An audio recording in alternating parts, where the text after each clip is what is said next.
comment at least a little more details about the terms of his divorce. But, you know, some guys will just give more in the divorce just to be done with it.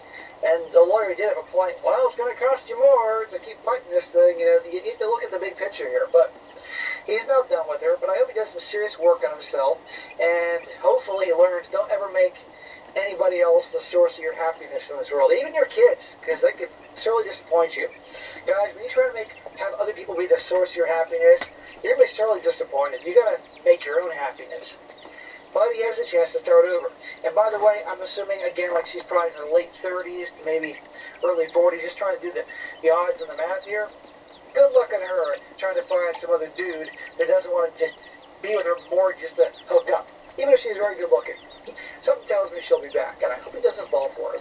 Now, one comment here, this one individual is very supportive of him, and this dude reveals some info. This guy says, "Hey, OP, congrats on the divorce, even if you feel not right about it. When a partner is out of the marriage and things don't go their way, specifically if they are cheaters, things in divorce get messy. Yes, fighting for what was right was the best option, but if you felt emotionally drained and it was a thing you could give just for the sake to not bother anymore about her, then I think you did well. Now it is time for you to concentrate on you and do your healing journey. It has been at least 8 months since your last post, and for what you said, seems to be a thought separation. But the good news is that you are out of that and ready to heal and rebuild yourself. May I ask how old the kids are and what were the terms of child custody? Do you have to pay her alimony or just pay the extra she has? Good luck, and I wish you the best. Like I said, time to heal and build your new life." And the guy reading this, or writing this story, says, the kids are upset, really upset. They're both older, 15 and 20 years old. Custody is 50-50-ish, heavy in my favor. No legal or court-ordered alimony, just an agreement to pay for her car and some other bills. It sucks. Well, if he's not paying her alimony, I think that's great. I mean, I don't know in terms of the house and retirement accounts. I'm not sure about how the retirement accounts. I know some places you can't touch them, other places you can, I think. I could be wrong. Remind me in the comment section if I am wrong. But the point is, she may have been out like a bandit in terms of assets outside of retirement accounts. I don't know. But at least, alimony-wise, no alimony. And it says here, her car and bills and stuff like that, well, that could be not forever. But the good news is, the one kid's 15, so any child support should be too long here. And the other one's 20 years old. And the kids are old enough to understand at 15, 20 years old, this unfortunately happens. And the kids actually will have probably, but at this point you have a choice who they want to spend more time with. I assume, especially the 20-year-old, for goodness sake. But anyhow, all he has to do is take it one day at a time. 21 years with somebody is no small thing. It's going to take time. And the betrayal and all that. And if he does the therapy route, I really hope he has a good shrink to really help him dig as to why he was just so trusting, made her his whole world, followed the whole rom-com narrative. And I hope that therapist encourages him, get out there, exercise, do healthy things, eat well, hang out with people that truly do care, help the kids, all these things, embrace your hobbies, start anew. Life ain't over after divorce, and a lot of guys think it is. They think they're failures and all that. I mean, look, if half the marriage is in divorce, you're not that big of a loser because it happens to plenty of guys. And usually it's not the guy's fault. It's because the freaking wife is a selfish a-hole here. So, in time, he will heal. I just hope he doesn't get involved with someone just like his wife. But something tells me, given their age, what I think their age is, she'll be back. When she realizes things aren't going to be so easy, she'll be back. I just hope he doesn't fall for it. But anyhow, guys, once a cheater, always a cheater. You see it, do what's hard, end it. Otherwise, you can be like this guy and walk in on her 6 months later, on camera, spread eagle, doing Lord knows what with a giant purple toy. Truth is, a lot of dudes who are like 45, 50 years old who refuse to date women their age, they don't do so because they prefer young women and how they look. Because let's be real, it's a lot of 40-something-year-old women that'll give these 20-something-year-old girls a run for their money. But it's because of the mental aspect. Like, as a guy gets older, one wants to play games, by the way, who's like 40-something, 50 years old. He remembers it being easier to play those games whenever he was like 20.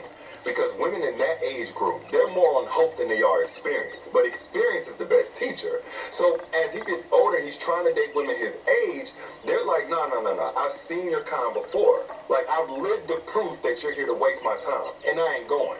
So now he gonna go out here talking about how he prefers younger women because older women his age are full of baggage and they're bitter. And that's like, nah, they ain't full of baggage and bitter. They have a BS detector. So they're... This is just copium. No matter what you people say, we can smell the bitterness from miles away. How long you been together? 8 years? A good 8, yeah. Yeah, about 8 years. We've been married for almost 6. At 6 years married, how do you guys handle the bills in your household? There's no your account and my account. We're one. We have the same We're bank one. account. Whatever I make, whatever she makes, gets done there. Into one account. Bills, That's it. clothes, money, vacations, we're one. Whatever it is. There's no two Whatever we people. There's earn. no my money, your money. 1 week Yeah. she's broke, I made the money, it doesn't matter.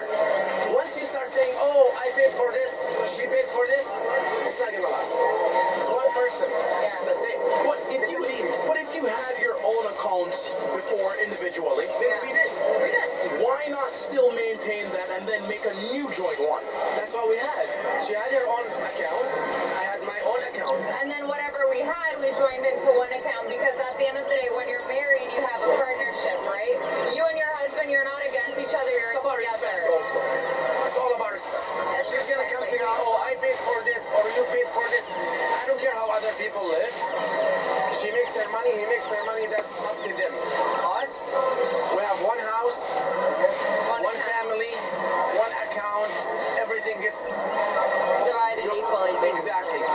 So vacations, we don't even look for how much you paid, I paid. We go, we spend the money, we come home, period. And we I make You have to 10,000 be a this week. team. She goes there. She goes to the mall, buy clothes, spend whatever. No question asked.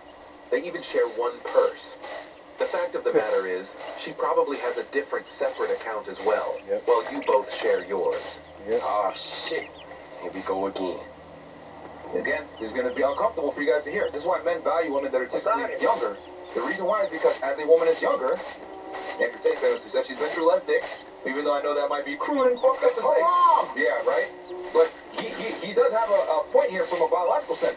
The less partners she's had, the more likely she will be to bond with you. To build a genuine attachment. And they found under 5 partners, like the marriage rates are way higher, and divorce rates are way lower. Keep in mind, women initiate the breakups, not the men. So since the women initiate the breakups, that's when you have to look at the root cause of why is this happening. And that's a pretty, a good statistic to take. It's like, as her partners go up, her ability to stay in a long-term relationship goes down with her. I disagree. Young women these days are already losing it before college and have a high body count before 24 years of age. All thanks to society pushing feminism and wokeism. Stop it.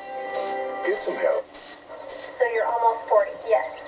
And you've never been married? No. And you don't have kids? No. And you don't want to have kids? No. What have you done with your life? Well... You know who doesn't make videos trying to convince the internet how happy they are? Happy people. Her fake smile tells everything. I'm going to ask you a question, and you're probably going to lie to me. Okay. When you walk down the street and you meet women who are in their 40s, are more of them attractive than the women who are in their 20s? Okay, I will be 100% less attractive when I'm 40. Thank you for pointing it out. I think that's a valid concern. You at 40, do you think your wife is ugly? Is that what you're saying?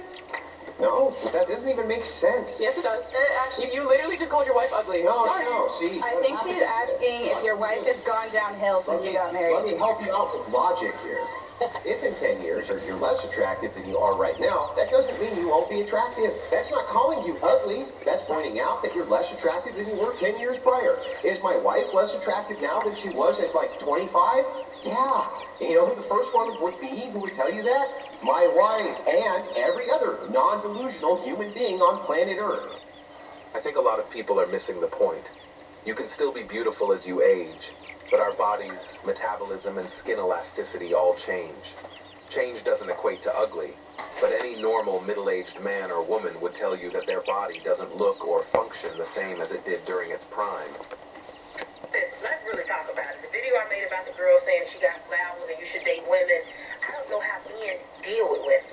Just casual conversations with most women are exhausting. I've said it before, I would never be a mentor. I would never do anything dealing with grown women.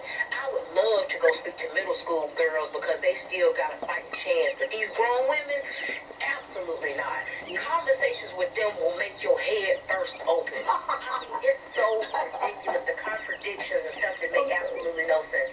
They will sit up and tell you all of these horror stories, and as simple as you coming back and asking them, is that your boyfriend? No, it's not my boyfriend, but ain't no but. It ain't your man. Why are we talking about this? Then they continue to keep telling you all of this stuff. Okay, well, are you ready to leave him? Well, no, I can't leave him because... You can't leave him because what? Girl, miss me with it. Loser! You're a loser! Are you feeling sorry for yourself? Well, you should be, because you are dirt! You make me sick, you big baby!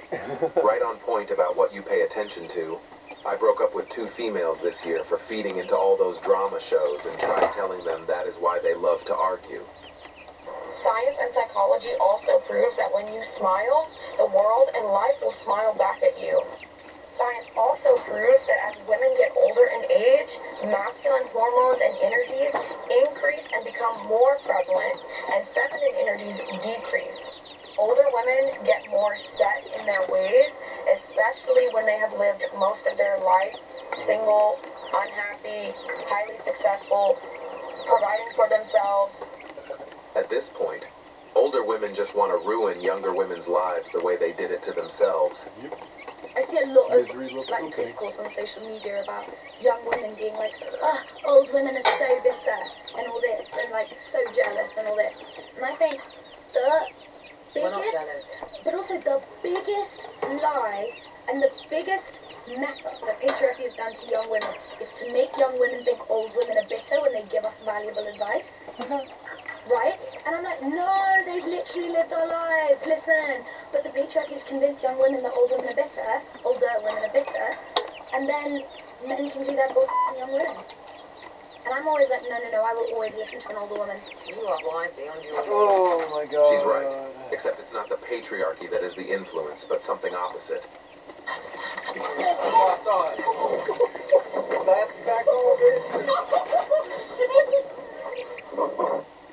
Bro dodged child support, jail, pain and suffering, and a slap all in one. Great head movement, champ. Thanks for watching Sigma Traits. As always, we're looking forward to your support.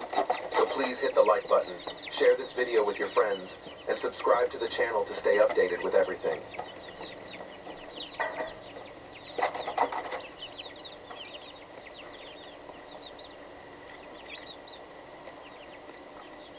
Welcome to Family Court. My name is Judge Karen Smith, and today I'll act the private judge. This means I'm here as an individual, not using my official judicial powers. I have no legal authority or immunity.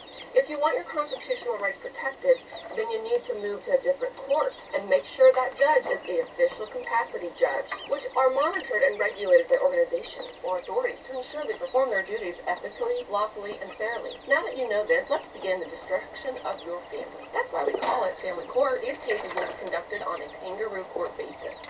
During the upcoming months, I will be violating your rights left and right. So go ahead and get used to it. Now I prefer for you to be as compliant as possible. In this courtroom, how often isn't followed? But don't mention that to anyone. I'll be putting a gag order on you in place. If you talk about what happens here, I'll have you jailed, and the police will gladly help. This is part of a larger system focused on money, not fairness.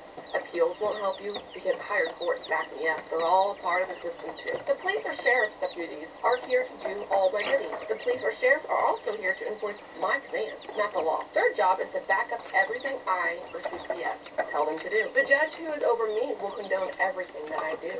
We are all in it together, so to speak. Money is a great motivator, and we are all after it. These proceedings are designed for 2 purposes. To extract as much money as possible from you for the benefit of myself and the fellow actors. The goal here is to take your money and make you accustomed to losing your children. We might even terminate your parental rights. While it may look like a small operation, this system brings in billions of dollars, mostly from government funds. The attorney you hired will be concluding with myself and CPS. That is what makes our operation so smooth. You will spend all of your money trying to get your kids back. You will not have a chance. As we conduct our business, do not mention constitutionality, as that has no place in my courtroom. Let me be clear.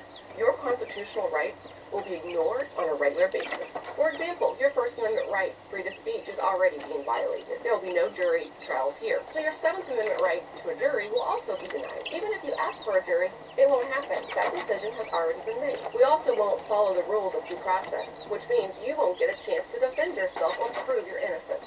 If you did, it would be obvious that we don't have a strong case against you. To avoid that, you won't be allowed to present your side. If you don't follow my orders or fail to pay the money that I demand, I will send you to jail for not paying your debt, even though that's unconstitutional. You should prepare for months, or even years, or even decades, for extreme stress. You will never get out of my family court system, because I will continually be able to keep you in so I can make more money. Most of you all will spend all your money trying to get your children back, but the system is designed to make that impossible. The stress can be overwhelming, and sadly, some parents and children don't survive. We are not meaning to make you, unalive you. We just want all of your money. So welcome to the process. Court is now in session. Please rise. Hey everybody, welcome to another episode of Memes of the Week. The best thing you can do for this channel is beat that like button like it owes you money before watching this, so it reaches a wider audience. Also, before I get on with the memes, first a word from today's sponsor. Good day, and napkins like with the meme in 4 formats: PDF, Mobi for Kindle, EPUB, and text-to-speech MP3. Sponsor link is down below. And now on with the memes. Number 1, what the hell happened to Miley Cyrus? It's either plastic surgery and age, or demon worship and meth. You be the judge. It seems like women increasingly want to turn themselves into trans women. People say same men it's not fair because the photo on the right is fake. Well, here's the real photo. As if it's that much better. She's still got tons of work. Her nose is smaller and her lips are bigger. And she looks like a human skeleton. Most importantly, her eyes still look dead inside. Up next, rest in peace white guilt, with this woman making $1 million by calling some black kid rummaging through her son's diaper in the park the N-word. Then a black pedo sex offender tried to shame her for saying it. Looks like white people like this are rapidly approaching a breaking point. If white people acted the way that black people say they do, then there wouldn't be any black people out there. By the way, is that another Elon Musk hit? Number 3, forget about 100 guys fighting 1 gorilla. The real battle should be 100 women versus accountability. I strongly believe that women are biologically hardwired not to take responsibility when things go south, because the women that did in the past were probably ended by the cavemen they were with. It's so bad they don't even take accountability when choosing a succulent Chinese meal in case people get sick and die from food poisoning or something. Their indecisiveness is pure instinct. Moving on, here's the difference between when women do household chores and when men do them.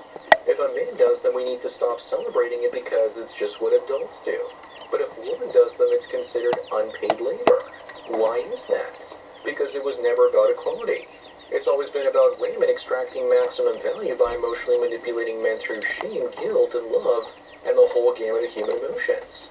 If you go your own way and stay single, then you don't have to deal with this anymore. Number 5, this woman says to men that this is what they want. A little bit of body and facial hair, a little bit of muscle, and a little bit of fat. Henry Cavill looks like he's jacked with little to no body fat here.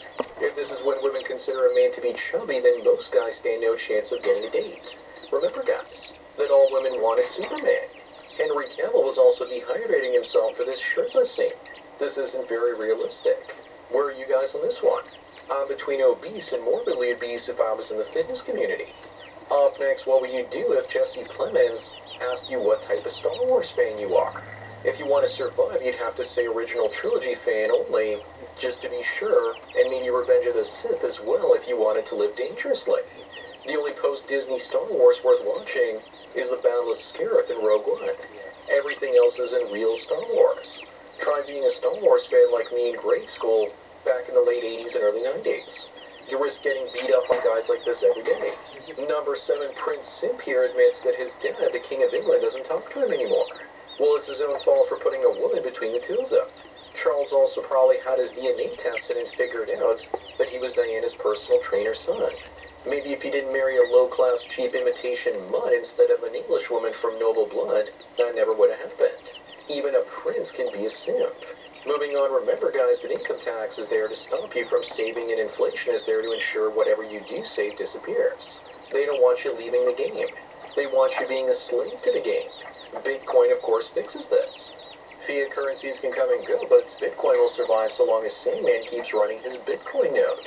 They tax Bitcoin and it loses some value through inflation, but it still leaves you with a surplus that allows you to reach escape velocity. Number 9, queers for Palestine. Why do they support a group that ends gay Palestinians in the West Bank? As far as most Palestinians are concerned, they are just useful idiots promoting their cause in the West. This is like chickens for KFC. You know they will stand with Colonel Sanders until he turns them into a bucket of chicken. Or better still, turkeys for Thanksgiving. Am I the only one that gets creepy vibes from that turkey's hand? Up next, why do women do this to themselves? What do you expect from a generation of women that have played with Bratz dolls? She looks like one of the female duck creatures from Howard the Duck. She needs to look on the bright side, though, because if they make another Planet of the Apes film, she can get a job. I think the next work she's going to have done is to shrink her nose even more and enlarge her eyes and breasts. Number 11, meet Rasputin. He didn't shower and he smelled like an animal. His beard was covered with food, and even with all that, Russia's hottest women were all trying to sleep with him. All that because of his status of being the Queen's official religious worker. Apparently his 12-inch swing is also in a museum. Maybe his saintly salami is why he was such a good womanizer. But I still think it's the status that attracted the women. It's an aphrodisiac for them. Moving on, women are criticizing this 20-year-old woman for having a family at the age of 20, saying that she should be in a club instead. But what club? The clubs have all been closing. What's the bigger issue here? That she's got pregnant at 14 or 15. In some countries, especially in Eastern Europe, that's the official age of consent. Besides, most 14 or 15-year-olds aren't even old enough to go to a club. If their relationship and sex is legal, there's no need to bring out the wood chipper. Number 13, Kinema says that all men should be required to grovel at the feet of women. Yeah. Yes, and ask them for forgiveness for thousands of years of oppressing them and raping them, even though those men even weren't allowed back then. And there is no proof of that oppression. And women wonder why more men than ever are finished with them. On the flip side, you know every single one of these women would get wet if an attractive man told them to F off. Up next, this woman says that if lesbians can control themselves when they see another girl in revealing clothing, then why can't men? That might be true, but 44% of lesbians and 61% of bi women have experienced physical or sexual violence from a partner, when compared to only 35% of straight women. Looks like it's actually women that have to work on their impulse control problems instead of blaming dudes. They're just accusing men of the very same thing they're guilty of. Number 15, an 11-year-old boy ends himself after months of bullying and embarrassment from his own teacher. His 5th grade teacher, Donna White, is now being sued. Good. It's bad enough when kids are being bullied by other kids and the teachers look the other way. Not only does this teacher need to be sued, she needs to have charges pressed against her and stripped of her credentials. This is bullying by an adult authority figure. There's laws against that, even for that to be done to another adult. This is disgusting. Donna White of Marion County needs to be outed publicly. Any connection, the school she works at needs to be protested. Her family needs to be fired from all of their jobs for being associated with her.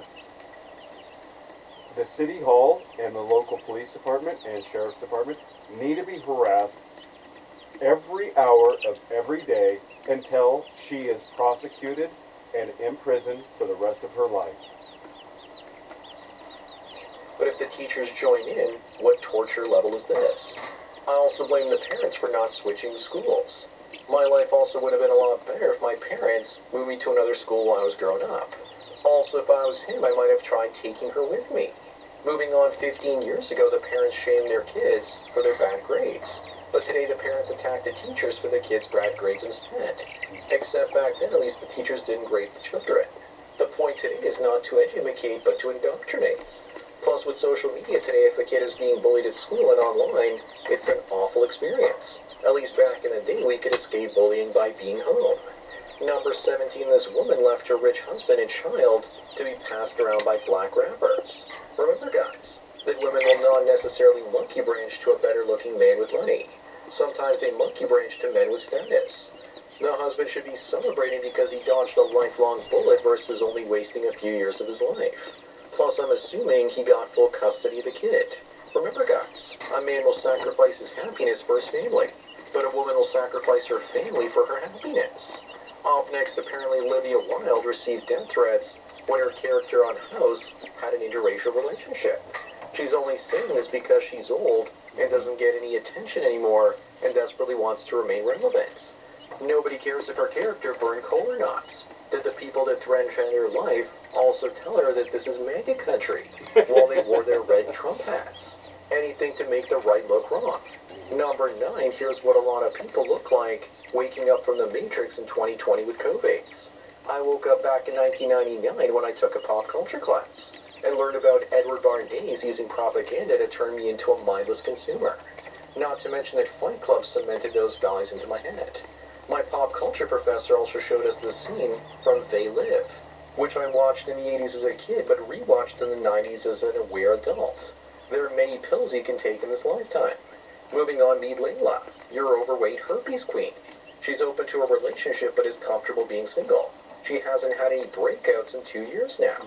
This seems super risky.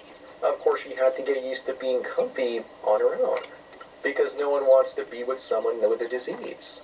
At first, I didn't know what HSV2 plus meant and had to look it up, and it is herpes. At first, I thought it was some fancy new way of saying I have AIDS. Number 21, this woman says she's carrying her brother's baby. Hate it all you want, but love is love. It's not a matter of loving or hating it. Inbred kids have lower IQs and often have genetic defects. What I really hope for is that in that belly is a black man's baby because she keeps referring to him as her brother. But if it is her biological brother, then I hope their parents are proud of their retarded kids and the future bastard grandkids. Then again, she's probably just lying and this is for attention. Up next, love him or hate him, but Viktor Orban, the president of Hungary, sure does spew facts. He says that there are no liberals, only communists with university degrees.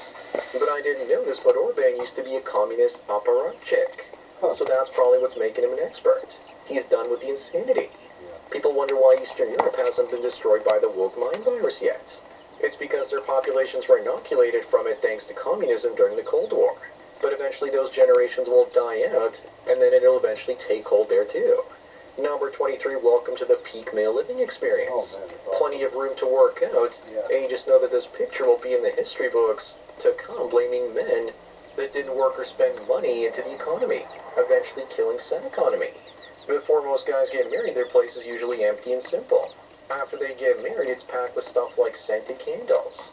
As for this space, it has 2 beds. Looks like we've got ourselves an aristocrat. Moving on, here are the 2 men that filmed Shiloh Hendricks when she used the N-word on a black kid. Both of these guys are facing felony charges because they raped and sexually assaulted a 16-year-old girl. And yet they were still lecturing Shiloh, a white woman, on how she should behave herself. The real question we should be asking is, why was there a Somali pedo in the children's playground? Unfortunately, it's another fake meme. I'm getting tired of people trying to sensationalize things. Number 25 and the last one, it turns out that God isn't the only one that can judge this priest. What did he do? Maybe it has something to do with sending the altar boy to pick up pizza on Epstein's Island or something. Maybe this is a diddler looking for sympathy. If that's the case, then I wonder how many boys he's actually gotten together with. So that's it for another Memes of the Week. Please give this video a like to push it up in the algorithm, and so new viewers can find it. If you enjoy this series and want me to keep making it, then donate at the PayPal subscribe star links below. Anyways, enjoy the rest of your day, and cheers. This story is wild and ever-changing. The first report was that around 10 or so illegal immigrants escaped an ICE facility as far-left extremists rioted to stop law enforcement from being able to capture these people. The story's now been updated to say 4 migrants are unaccounted for, and the reason why is they don't know that they escaped. They just don't know where they went, which kind of implies they're not there anymore. From the New York Post. At least 4 migrants unaccounted for after riot breaks at a New Jersey ICE detention center. They say it's in Newark, New Jersey. Detainees took control of parts of the facility, according to reports. Multiple migrant detainees are unaccounted for and possibly escaped from the Delaney Hall detention facility after as many as 50 staged a revolt and pushed down a wall of a dormitory room inside of the center. Pushed down a wall. You see, this is not secure enough. The detainees were supposedly sent into a rage by their dissatisfaction with the quality and timeliness of the meals, the local outlet reported. Some detainees allegedly fashioned a rope out of a bedsheet which they used to descend from the third-floor dormitory, according to sources and a lawyer for migrant detained Delaney Hall, who spoke to the New Jersey publication. Here you go, a riot broke outside. A manhunt is underway for the detainees who remain unaccounted for. So they escaped. Come on, it's so dumb. They escaped, or they're unaccounted for. They didn't escape. There's a manhunt for them. Sure. Several police agencies responded to emergency calls at the GEO Group-operated facility, which opened in May after the private prison company linked to a $9 million deal with the Trump administration.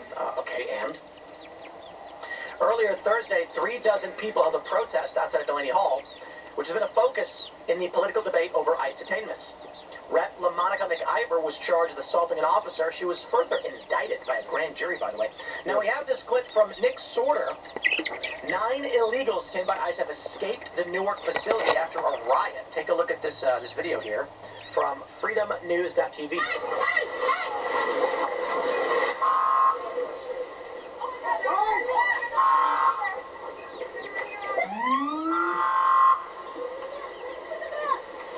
Okay, I don't understand why they're tolerating any of this.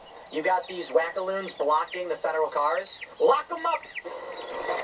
There you go, baton. Oh, crap.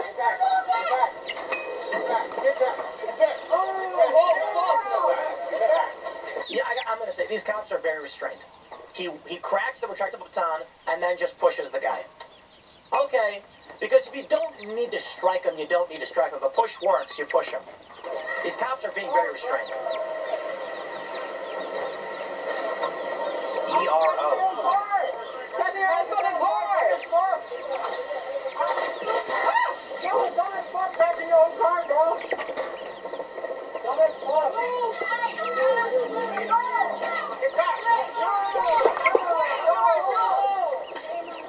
What are you doing?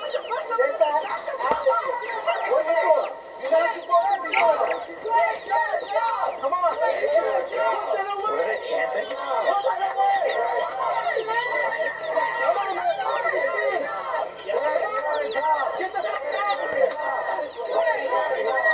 Quit your job or something. That's not going to happen. These guys are probably getting like 150. I ain't quit my job because some wackaloon lefty is screaming that there shouldn't be laws.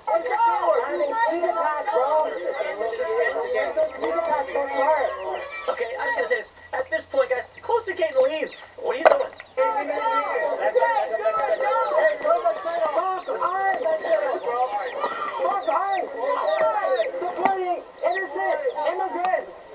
Deporting innocent immigrants. Everyone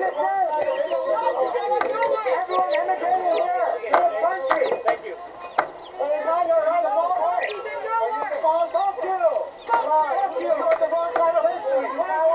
You're on the wrong side of history. You know, I brought this up at this point before. You see how they say that all the time? It's because that's their motivation. You know? What was it that was, I watched Andor. You guys watching that show? It's not that good. I don't know. It's okay. I do like some of the stuff they do. But there's a couple scenes that are worth mentioning. There's a scene where they take over, it's Star Wars, an Empire facility, and the guy says, "You're going to kill us anyway." And the rebels go, "Because that's what you do, right?" That's a great point to be made. When they're chanting, "You're on the wrong side of history," they're telling on themselves. You know, a guy working his job, closing a gate, doesn't know what you're talking about, doesn't care. But you can see the people protesting are concerned about whether or not they will be viewed favorably by history. They won't be. Communists never are. To be fair, there's also another great bit, which is basically the apex of the second season, which I'm not going to get into too much detail, but it's actually pretty interesting. The Empire stages a false flag attack to justify military occupation. And, yeah, I like that. It shows the... spoiler alert, I'm going to say it anyway. I don't know if you guys have seen the latest season. I'm watching it now. Well, I was watching because I was sick yesterday. I got a sinus infection. I'm mostly fine now. I feel pretty good. But I was like just sitting there in bed watching Andor. And basically, now its ability for torching NYPD vehicles in Brooklyn. The cars were just waiting there, practically begging for a new makeover. You know, I got to be honest. I wonder how much of this actually is police doing it to themselves. And I don't mean like regular beat cops. I mean the U.S. saying we want authority, so we're going to inflame or instigate. Now there's going to be a lot of people saying that's ridiculous, Tim. The police never do that. The FBI does it all the time. The FBI gives weapons to people and goes, hey, look, he's got a weapon, and arrests them. Okay? I would not be surprised to find that many of the riots are, let's say that the tinder is set by the government because they want the riots so they can justify expansion of use of force. The point being, these leftists should stop being violent rioters. Stop going out and rioting. But, you know, they love it. To be fair, I actually know a lot of these people from Occupy Wall Street. They are psychopaths. So, I don't think that these people are cops. I think they're nuts. Multiple NYPD cars were set on fire in the early morning hours of June 12th. The cars were just waiting there, practically begging for a new makeover, the blog post reads. Tips on replicating this can be found on most counter-info sites, or just common knowledge. This was easy and so fun. Apologies to the community for the smell and the noise, and F you and haha to that pig, yeah, you know who you are. There are many reasons for doing this, but for the sake of time, it can be boiled down to 4. Solidarity with the uprising in LA, where community rebels are fighting KKK, that's what it says, pig forces, from one cop city to another, death to the pigs in the surveillance state. Revenge for the NYPD's continuous physical and sexual harassment. Sexual. These people are nuts. There's like fat women in the crowd going, that cop is ogling me. He's harassing me with his eyes. Like, no cop is trying to grope you. Get out. It's so stupid. There was one incident where a cop was grabbing a woman, and then he put his hand in her chest, probably inadvertently, as he was trying to detain her, and she was like, he's grabbed my breast. It's like, shut up. These people are lunatics. 3, something to show that repression breeds resistance. And 4, demonstrating that solidarity with oh my God, they're Israel people! Oh, these people are psychotic. It had to be Israel-Palestine, didn't it?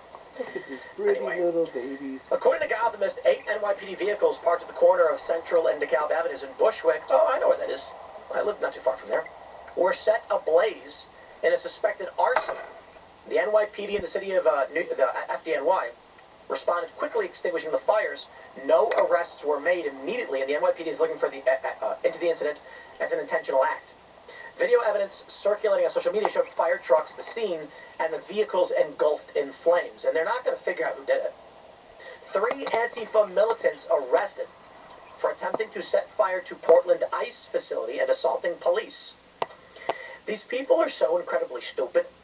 They identify themselves on social media because they are developmentally disabled. This guy takes a selfie of himself while holding up a phone with an Antifa, anti-fascist action, communist sticker. It is communist, by the way. It's like, dude, they're going to identify you very easily. These people are just not very smart. You know what I thought about it? And I'm just thinking, like, how come criminals commit crimes? You know, it's not hard to make money. If they were smart enough to make money, they wouldn't commit crimes. If these people were smart enough to understand the nuances of politics, political reality, and how to actually win political power and change the world, they wouldn't be firebombing ICE facilities. That's why they get arrested. Then when you see they do really dumb things that they get identified by, like posting selfies, you're like, how could someone be so stupid? Oh, that's right. If they were smart, they wouldn't try and firebomb an ICE facility. But they're not smart. So this is what you get. You get what you get. This is what we're going to continue dealing with until we get some government with balls to start making these arrests. Now, be fair, these people got arrested, I get it. But I'm saying, at these detention centers, where these migrants are escaping, start locking people up, man. Just lock them up. That senator, charge him with obstructing an official proceeding. Let's go. I'm wrapping up there. Smash the like button. Share the show with everyone, you know. Just follow me on X and Instagram at TimCast. Thanks for hanging out. We'll see you all. We'll see you all tonight. TimCast IRL, 8 p.m.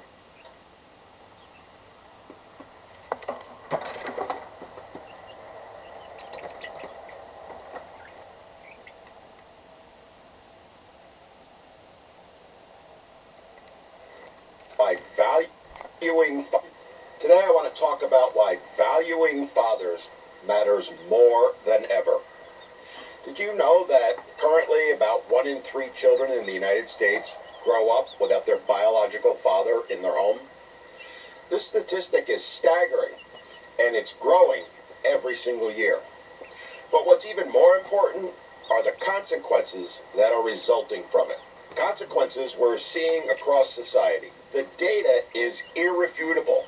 The experiment that is single motherhood has failed, and failed miserably. Oh, God, yes. That shouldn't be controversial. Shouldn't be something that we don't want to admit, lest we be seen as bashing women or bashing mothers. Because pointing out the truth isn't bashing anyone. It's acknowledging reality, and acknowledging that something needs to be done to change that reality, because if we don't, society as we know it is going to cease to exist. The proof of it is all around us. We're more fractured, more divided, more isolated than ever, and it's getting worse by the year. That's not hyperbole. That's not just some words said to incite and upset. That is the future if we don't start admitting to ourselves the vital role that men in general, and fathers in particular, play. Study after study for decades now have consistently shown that children raised without an actively involved father face significantly higher rates of poverty, teen pregnancy, school dropout, and incarceration. These aren't just mere numbers. They represent the lives deeply affected by the absence of a father figure. And contrary to the claim that so many make, want to make, and desperately want to believe, it isn't because fathers are abandoning society and their families. It's because society and their families have abandoned them. So why does society so often overlook this? Why do we not want to have the conversation? Why are fathers still undervalued and sidelined in both culture and legal systems? The key driver, of course, is the family court system, which almost always favors the mother in custody battles, sometimes without even considering the father's role in the child's well-being. Fathers, more often than not, find themselves restricted to every other weekend visits, or in some cases, being completely cut out of their children's lives. And then, of course, being blamed for not being involved more. Fathers have become the scapegoats, the deadbeats, the ones to blame for all of society's failures. But as I said earlier, it's not men and fathers that have failed, it's those who have blamed them who have failed. Cultural narratives too often paint fathers as optional, bumbling idiots who are utterly incapable of taking care of themselves, let alone children. The narrative is that they are even dispensable in the raising of children, reinforcing harmful stereotypes about men's roles in families, despite all, and I do mean all of the data, showing the opposite is true. The truth is clear, unequivocal. Children thrive best when both parents are actively involved, when both parents are allowed to be actively involved. Fathers provide much more than financial support. They offer mentorship, discipline, emotional guidance, and a unique model of masculinity. Boys need fathers to help them understand what it actually means to be a man, something mothers cannot do. Girls benefit from having a positive male role model, one who can help shape their expectations for future relationships and keep them realistic. Research shows children with involved fathers have better social skills, higher academic achievement, and are much less likely to engage in risky or criminal behavior. The presence of a loving father also supports a child's mental health and their self-esteem. When fathers are pushed aside or undervalued, the impact ripples through entire communities. The breakdown of father involvement has contributed to cycles of disadvantage and trauma throughout society for generations now. So here's the question. What do we do about it? Do we want to actually believe that children do better with both parents actively involved, as the data overwhelmingly shows? Or do we want to continue doing what we're doing, ignoring the truth? I genuinely want to know, because I've talked about this very thing for 30 years now. And honestly, nothing has changed. Nothing has been done. If anything, it's gotten worse. Fathers themselves refuse to stand up and fight. I honestly don't get it, and probably never will. What is it going to take for all of us as dads to say enough is enough, that we matter more than we can ever express, and more importantly, that our children matter to us far more than words can ever express? Whether you're a father, a son, a mother, or someone who cares about families, who cares about children, your perspective can help reshape this vital conversation and actually have us have one, because that's not happening now. We need to work together to stop undervaluing fathers. We need to push for family systems and a culture that recognizes the importance of both parents, so that every child has the chance to grow up supported, loved, and whole. We need to stop bitching and moaning and start doing something. Because if we don't start now, in another years, assuming I'm still alive, I'm going to be making this video again. And honestly, that's the last thing I ever want to do. In the recent LA riots, there were plenty of eye-catching clips, but one stuck out to me. A bunch of iPhones sitting on a sidewalk making alarm sounds. The screen said that the phones had been stolen and to please return them to the store. The police were laughing and picking them up to do so. Now, sure, it's cool that my phone can cry for help, but I wish I lived in a country where it didn't have to. You could call this new tech, but really it's just taking existing tech and making it beep really loud. Of course, I think it's better than letting people get away with stealing, but it's an interesting window into what's going on right now. A strange combination of low trust and high tech, specifically trying to mitigate the consequences of a low-trust society with technology. But how far can that really go? If they can't steal iPhones, they'll steal something else, or burn down the Apple Store, or both. It reminded me of something I came across while doing the research for the Global Town Square video. Turns out there's a whole group of content creators who spend all their time scam baiting, and it's been going on for years. It ranges from people doing voices and wasting scammers' time to getting whole call centers shut down. One guy, called Kit Boga, who's been doing this for about 8 years, just started using a dozen or so AI bots to tie up call centers for hours at a time. He trained the bots to waste as much time as possible, and a lot of the scammers get really mad and start yelling at the robots. Are you still there, Roger? You. And Scammer Payback, which is another YouTube channel, and not, as I assumed, a long-forgotten Steven Seagal movie, created something called the People's Call Center, where for a week, 100 people worked full-time scam baiting. At one level, it's about wasting scammers' time. At another level, they've been able to contact software companies and get accounts banned. They've been able to contact victims and stop these scams as they're happening. They've even gotten bank account numbers and crypto wallet addresses to pass on to law enforcement. The problem is that the law enforcement that has authority over these call centers are also themselves corrupt. Turns out no one's afraid of a knock on the door from Calcutta PD. So a lot of these call centers just pop up a couple months later. It's like whack-a-mole, but all the moles are named David Johnson.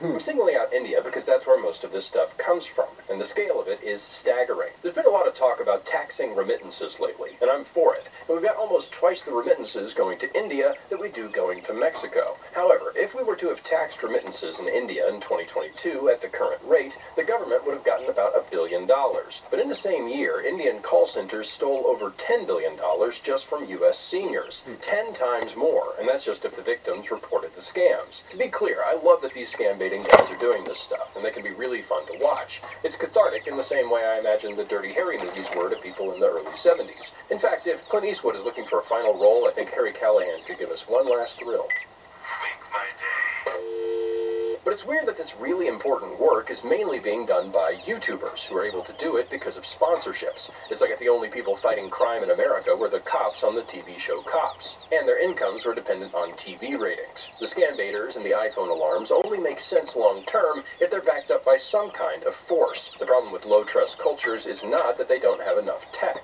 and trust is way easier to damage than it is to build or repair. You can't program away cultural rot. You can make the shopping carts beep until you put them back, but it will just annoy normal people, and they'll be the ones who end up returning them. Another key point is that it has to be done in a way that makes life better for Americans and not worse. The plexiglass in grocery stores is trying to address a similar problem. It makes life harder for everyone. It's like putting a breathalyzer in every car. Normal people should be able to live their lives without constantly having to prove their innocence. Again, you can't solve this problem without some level of force. There are people who won't stop until they're stopped. You can either lock up the criminals or lock up everything else. I don't know how to fix all of this, especially the international stuff, but I do think there are some obvious starting points. Enforcing laws at home, having a strong border, getting creative with how we can stop mass theft. I solutions, but we also need force and internal trust. The first two things can be done relatively quickly, but the last one is just going to take longer. Since Trump's in office, we've got a law and order push right now, so that helps. But it's got to be sustained, and it's got to be matched by a strengthening of American culture. At bottom, it's a moral problem, and moral problems are notoriously resilient in the face of technology. That's all I've got. Now, if you'll excuse me, I just got a text from my boss, and he needs me to buy some gift cards.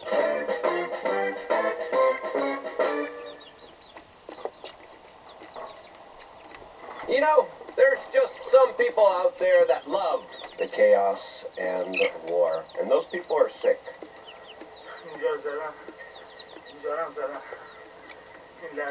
This is the situation that definitely does not look good for the Iranians, as it looks like there's a very impressive, comprehensive strike being committed by the Israelis that Donald Trump is putting his full stamp of approval on, as now U.S. military assets are heading into the region, and former swamp monsters are warning about digital, cyber, false flag terror attacks. What's really going on here? Well, of course, we are going to be discussing this as best and as honestly as we can here, as there's a lot of delusion out there. There's a lot of propaganda. There's a lot of disinformation out there, and we're going to try to do our best to cut through all of that nonsense. And if you appreciate that, subscribe, click the notification button, as of course there's so many people that are just full of crap right now, and not trying to face the truth here, not trying to face the stark, dark realities and the severe consequences that we are all under right now because of the very grave escalations that just happened in the Middle East, creating a lot of turmoil. Energy prices are going to go up. Look at China, look at Russia, what's going to be happening right now in places like Ukraine and Taiwan. All of this is something that, of course, is worth paying attention to right now, as we have this article detailing the latest Israeli attack that just happened a few hours ago that will be continuing, according to a lot of sources, for the next oncoming days and weeks, as the Daily Mail writes. Inside Israel's Operation Rising Lion, how Mossad spec ops smuggled weapons into Iran and set up secret drone factory near the capital in year-long mission before commandos unleashed Trojan horse attack here. As we have Fox News describing the details of these attacks that predominantly have gone after the political and military leadership of Iran, as well as their nuclear scientists.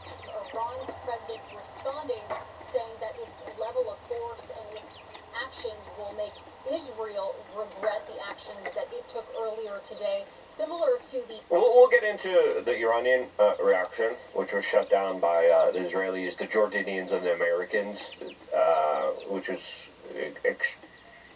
just not existent. Their response was not existent so far. What are they going to respond? There's other ways that they're going to hit back. And a lot of people are like, oh, the United States is not involved here. I don't see nothing. No. And I'm like, no. That's not how the Iranians see it. Okay? The Iranians have multiple ways of responding. People are like, oh, yeah, look, their military sucks. Sure, they don't have the best. They're going to respond in other ways. And we'll talk about that and how our lives are, our security is now at stake here. For what? Why are we doing this?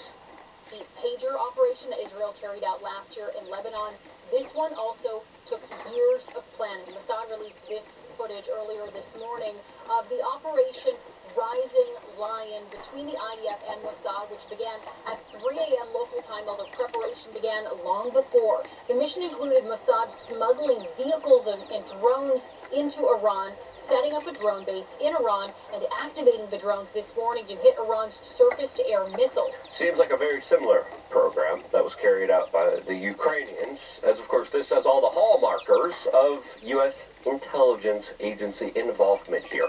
And whether it's intelligence, satellites, weapons, capabilities, defensive measures, the United States is involved here in more ways than one, as we just got the news that the Pentagon ordered the destroyers USS Thompson Hinder towards the eastern Mediterranean, as there is significant military movement, and there has been within the last few weeks and months. As the AP is writing, how Trump is ordering U.S. military assets to move closer to positions in order to defend Israel against any type of Iranian retaliation, as now we are seeing a big shakeup, and we have seen it. We were reporting on it. We were saying, hey, there's a lot of very weird movement amongst the U.S. military, amongst the U.S. embassies here. There's 20,000 missiles that were just sent to Israel from the United States that were supposed to go to Ukraine. They never made it to Ukraine. Zelensky was like, hey guys, can I have my missiles? I'm getting bombed here. My air defense is having a hard time keeping up. Why are you sending 20,000 missiles to the Middle East? Now we know. Because Donald Trump knew that this was going to happen, as we are getting reports from Axios that Israeli officials say that Trump approved the attack on Iran. Quote, we had a clear U.S. green light, aiding. Reports of Trump restraining Israel were planted to deceive, while Trump and Netanyahu coordinated the attack in private. Yeah, which makes sense, because they just got off of a major phone call Monday. And when you look at what's happening here, listen, I disagree with some of the political sentiments here from Dr. Eli David here, but I think his assessment here is actually correct. And I think it's the one that I think people need to realize, because it's a very hard pill for a lot of people who supported Donald Trump to swallow. I understand the reality of the situation. A lot of other people are still saying, no, he was trying to stop it. He's trying to get peace. Doesn't look like it.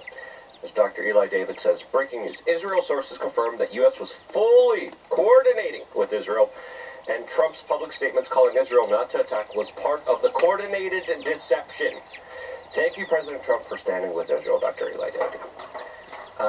With that news, and a lot more, before continuing on and talking about how there's talks about cyber attacks, false flag attacks, and all this other stuff, before getting into that specific territory, we wanted to tell you about wearechange.shop. We got a lot of great products out there for you. I think I'm going to start taking ashwagandha again, to be quite honest with you. Funded for One and his aides. If you support all shop, support this independent media organization and our long-standing anti-war efforts that have been going on for over 21 plus years. If you support all of our anti-war efforts, support us on wearechange.shop. Now, Maj Touré had something interesting to say here with the reports coming in that Trump and his aides were pretending to oppose an Israeli attack in public, that this was a deception act, that the goal was to convince Iran that no attack was imminent and make sure Iranians on Israeli target list wouldn't move to new locations. And in reality, the call dealt with coordinated ahead of the attacks, and they were working closely together. Maj Touré says, if true, Trump should be impeached. Listen, there's a lot of people that are just like, wait, you were promising to bring peace. You were promising to stop the wars. You were parading around ceasefires. And again, we were reporting like, holy crap, Donald Trump just called out New York Times. Holy crap, Donald Trump just went to Saudi Arabia. He's working on these major deals. And now we're finding out, according to all the news sources here, all the Israeli news sources here, that was a part of a deception plot by Donald Trump, meant to, of course, push and perpetrate this war. This feels like an absolute betrayal. This is a huge campaign promise lie, and a lot of people feel hurt here, and they should.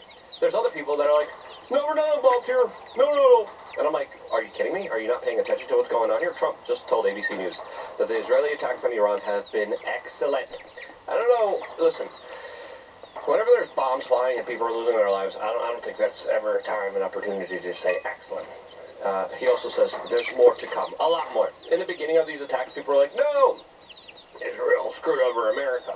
No, Donald Trump is working with them and is providing aid, assistance, satellite tech, the weapons, the bullets, every aspect of this. The United States is involved here. Now, it does look like there are a lot of precision strikes done by the Israelis in order to avoid civilian casualties. That is true. The military capabilities of the Iranians, like they had their drones. Yesterday they flew up 100 drones. They did this before. They're like, okay, we flew up drones, and then the drones get shut down, and they never make any kind of impact at all. Now, the Iranians do have a lot of people in their military. They do have a lot of influence. in the Muslim world. This is where we are going to see an unorthodox form of warfare carried out here that endangers all of us. And I have to ask the question, Donald Trump, why are you endangering all of us? Why are we involved in this? What's the benefit of the United States to do this? And there isn't one. There isn't. You can't make a legitimate argument other than we're helping out Israel. Okay. If you want to make that argument, make that argument. But we're doing that, and what are we getting in exchange? Huge energy prices, a major campaign backstab, live. We're getting threats of terrorism.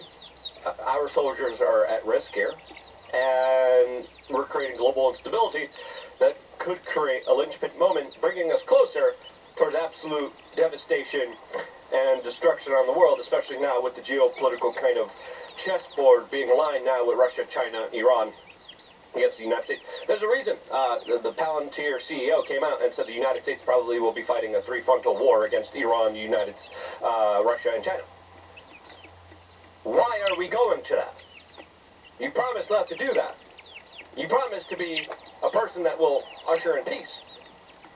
That's not peace here. Now, the Iranians launched the drones. They call their attack a declaration of war. Are they going to be successful militarily? No. Listen, these calculated strategic strikes are... listen, there's different levels to military efficiency. The United States, with all of the stuff they delivered to Israel, especially with the advanced fighter jets, they don't match up against the Iranians. The Iranians are at a huge military disadvantage, and there's going to be a lot of probable severe life loss if they do decide to engage in full-on kinetic warfare. Now, Trump is saying, we're going to negotiate. The Iranians just canceled the negotiations. Now, Jordan intercepted the Iranian drones, and again, these drones are just flying up, and they're going to be in Israel in a few hours. The Iranians also have ballistic missiles. Now, are those ballistic missiles taken out? Could be. But I think we're closer to, things like World War III. That's the real issue. That's what I'm really worried about. Now, Iran, their drone tech, their kind of symbolic gestures here. Last time they said that they're retaliating. Also, a big old nothing burger. How else could the Iranians respond? Well, let's be honest. They were previously a fundraiser of a lot of terrorist groups. Now, there's Sunni and Shiites. Iran has a huge influence on the Shiites, right? As now, even admitted pro-war neocon warhawks like Laura Loomer, who are cheerleading this and celebrating this new conflict, are saying, hey, be very careful this weekend. American cities and tourist locations, especially if we're going to be in D.C. Iran has many sleeper cells in the United States. Iranian proxies from Hamas to Hezbollah will likely retaliate on U.S. soil to try to take the lives of Americans in an act of Islamic terror as a form of retaliation to the American Israeli airstrikes. She forgot that American part here. Because from the American Donald Trump airstrikes. So, this is true. It's true. There's no denying it. There's no denying it. People are like, no, they're not involved. They're not involved. There are millions of jihadi sleeper cells in our country, thanks to Democrat open border policies. It would be a nice weekend to just stay home. It would be a nice weekend not to just start a war, to kick over a beehive filled with Islamic fundamentalists. That would be nice too, Like, hey, here's a crazy idea. How about we just don't blow people up? Is that so crazy to ask for? Now, listen, there's going to be multiple ways that all of this is going to play out. But regardless of that, energy prices through the roof. Expect more to pay at the pump. Global instability, global economic instability, the crypto market's crashing. Ben Shapiro, this is great. Yeah, 100% right to do it. Wait, what are we getting in exchange for this? We're getting terror, crude prices, energy prices going up, instability, more contention between Russia and China and us. What are we getting out of this? 100% right to do it. For whom? Not for us, not for America, not for the people of this country, as we have politicians on social media all released almost the same kind of blanket statement as of last night, as Temple had a good take here that I absolutely agree with, saying, hey, tons of people try to take my life too. They are also armed with offensive tools. I had to deal with that too. Some even lurked around my property, and some have attacked our employees and even broken into our studio. I was there when that happened. I've never taken their lives. Yeah. You know. I am TG. I'm praying for peace. Peace. That's my official position. Man, this is just crazy. And this is former CIA Director, Deep Swamp Monster Mike Pompeo, talking about how there's now going to be an event with the cyber attack. So listen, the Iranians, military-wise, listen, they're significant force, but they're going to get wiped out here, clearly, just like the Iraqis did. It's just going to take longer. It's going to be messier. They're 3 times the size of Iraq, so just do your calculations for how that will. The Iranians might get their butts kicked to the point where they're like, okay, fine, we'll negotiate, we'll back down. But is that going to stop them from seeing Israel as an existential threat against them? No. And they are going to try to hit Israel and the United States, because Israel wouldn't be doing this if it wasn't for the United States. Aiding, abetting, giving everything for them. Now, it's not going to be just terrorist attacks that we're going to have to deal with now. Thank you, Trump. And high energy prices. Thank you, Trump. Promise kept. Right? Yeah, that was great. Sorry. I'm just so disappointed here. But it's also cyber attacks. The Iranians have a somewhat very capable cyber program. Here's what Mike Pompeo, former Deep Swamp member, who is very happy with all this news happening today. Again, Lindsey Graham's happy, Mike Pompeo's happy, Ben Shapiro's happy, all the other people, me, Tim Pool, a bunch of other people are just like, what's going on here? Charlie Kirk's like, oh, I'm not touching this. Selby's like, I'm not touching this. Careful who you're around in terms of large events, Jewish events. I mean, this sounds like we've gone backwards decades in terms of the threat on Jewish lives. We have. Yeah. You just started bombing religious fundamentalists who rely on non-conventional forms of warfare that they have been financing and building all throughout the world. Why are we doing this? But that's exactly what this is also about. Harris, I actually think it's just the converse of that. I do agree this could be a very high tension, stressful, and indeed there may be an event. You don't say. Of course, that event, let's just say if you're Israel, that event would be very great for you, because then all bets are off, the gloves are off, and the United States is fully involved in all of this. Somewhere in the world, it's not just the missiles or drones they'll fly to Israel, but the Iranian IRGC, the very leadership the Israelis destroyed last night, has been working in nearly every country around the world, including the United States of America, to plant little terror cells all across the world. Hezbollah was doing the same. So this will be a very difficult period. But in the end, this was not a reckless attack, but indeed what they did was decent and just and righteous and will reduce risk. Yeah, Great War. This is just righteous.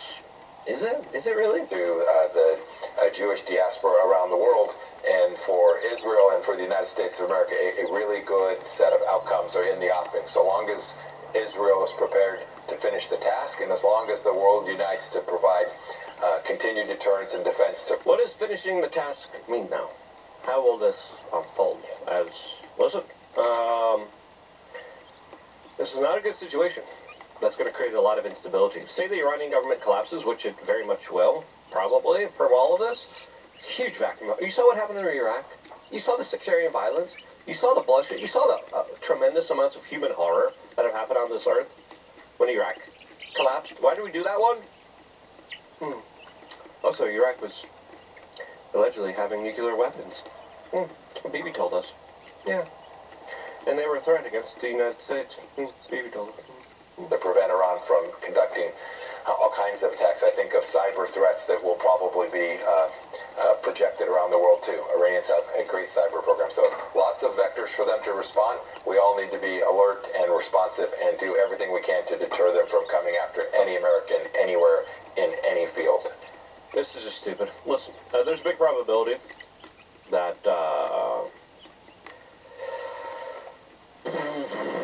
there's going to be a price paid for it.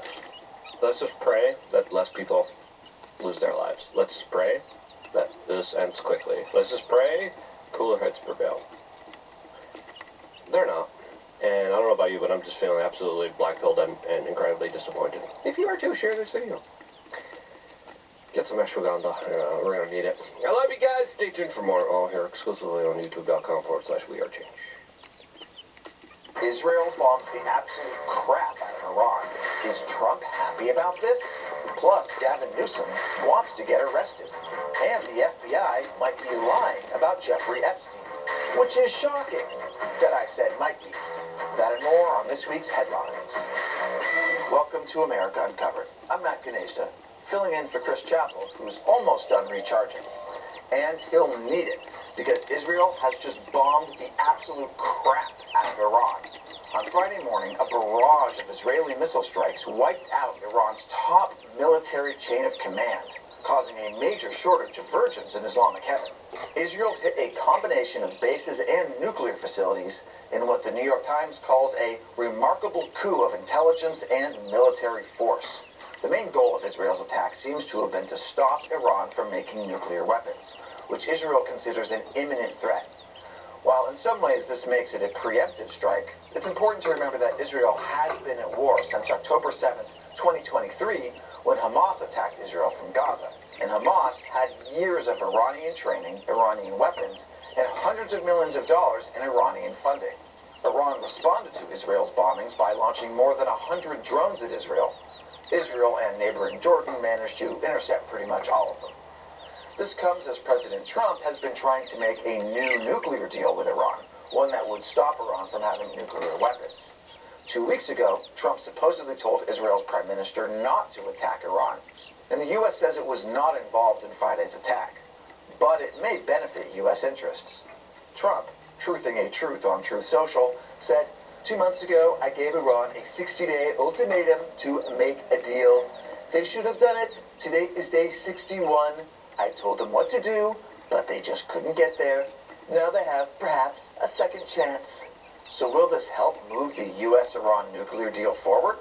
Or will it just make Iranian leaders go ballistic and kick off World War III? Probably not that. Don't worry. World War III will be started by China. The world is full of chaos right now, so it's nice to see something that brings a bit of progress to humanity. And that's happening in Berlin, Germany, where women can now swim topless in public swimming pools, just like men. According to CNN, this move reflects Germany's tradition of nudity, which is a free body culture that began in the late 1800s. I know I'm American because tradition of nudity sounds like something that would be said in a courtroom while trying a repeat flasher.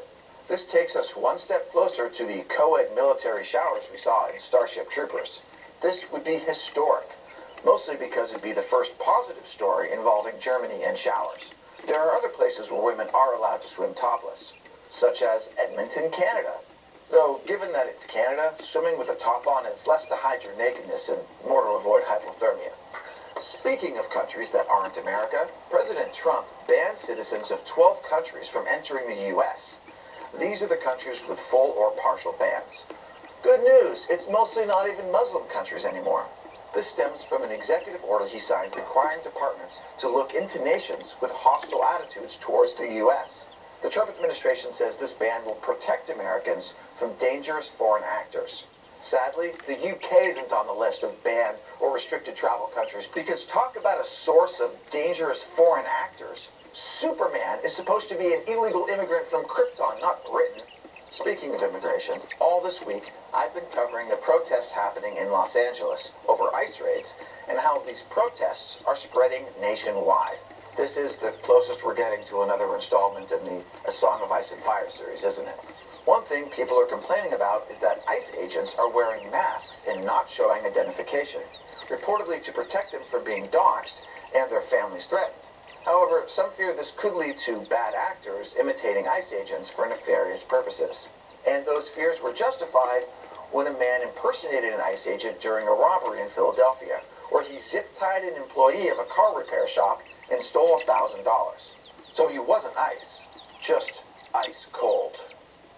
And things escalated in LA where 700 Marines arrived to join California National Guardsmen against the wishes of LA Mayor Karen Bass and California Governor Gavin Newsom, who says he plans to sue the Trump administration. On Thursday, a judge blocked Trump's National Guard deployment in Los Angeles, but this was appealed in record time, resulting in an appeals court delaying the order blocking Trump's National Guard deployment. I don't know about you, but I think I've got whiplash. Trump's border czar, Tom Homan, threatened arrest for immigration interference and warned Newsom and Bass not to cross that line. Are you saying that about Mayor Bass and Governor Newsom? Are they at risk of being arrested? I'll say it about anybody. You cross that line, it's a felony to knowingly harbor and conceal an illegal alien. It's a felony to impede law enforcement from doing their job. To which Gavin Newsom responded with, "Arrest me." Wow, Newsom seems downright excited to get arrested. Maybe because he saw the wonders a mugshot can do for someone's presidential campaign. Although he may have to compete with California Senator Alex Padilla, who was forcibly removed from Homeland Security Secretary Kristi Noem's LA press conference. Really though, I don't want to see Newsom arrested. The only governor I'd be excited to see sent to prison is disgraced former New York State Governor Andrew Cuomo. He resigned in disgrace after allegations that he sexually harassed 13 women, and yet we still haven't seen consequences for all those COVID nursing home deaths under his watch. Here's a photo of me still waiting to see that happen. And I might have to wait even longer because Cuomo is now running for mayor of New York City. And his chances are looking surprisingly, depressingly, how is this happeningly good? Commanding lead? Really? This is due in part to the public having short attention spans. Plus, some Democrats who called for Cuomo to resign in 2021 are now endorsing him for mayor. Because while Cuomo's not perfect, he's much better than Eric Adams, who got away with his alleged crimes and is facing no consequences for them. New York deserves a mayor that's nothing like that, right? Right? And after the break, Trump wants more babies. American babies. Welcome back. Trump is promoting a $1,000 account, dubbed Trump Accounts, for every American infant born between January 2025 and January 2029, under a pilot program included in the Big Beautiful Bill. According to Trump, this would accrue interest and be available to the children when they turn 18. This is being done to incentivize having children in the face of a historically low U.S. birth rate. Although I don't know if $1,000 is going to encourage that many more people to have kids so much as it will make people who lie about their age tell even bigger lies. How old am I? 3 months. Now where's my money? Goo goo gaga. Speaking of Trump's Big Beautiful Bill, the Senate will begin debates on it next week. Trump wants it on his desk by July 4th to coincide with America's birthday and our most sacred national tradition, terrorizing dogs and veterans with fireworks. This deadline is going to be tough to meet, though, because several Republican senators have criticized Trump's Big Beautiful Bill over spending concerns. It barely made it through the House, and even some House Republicans who voted for the bill are having second thoughts.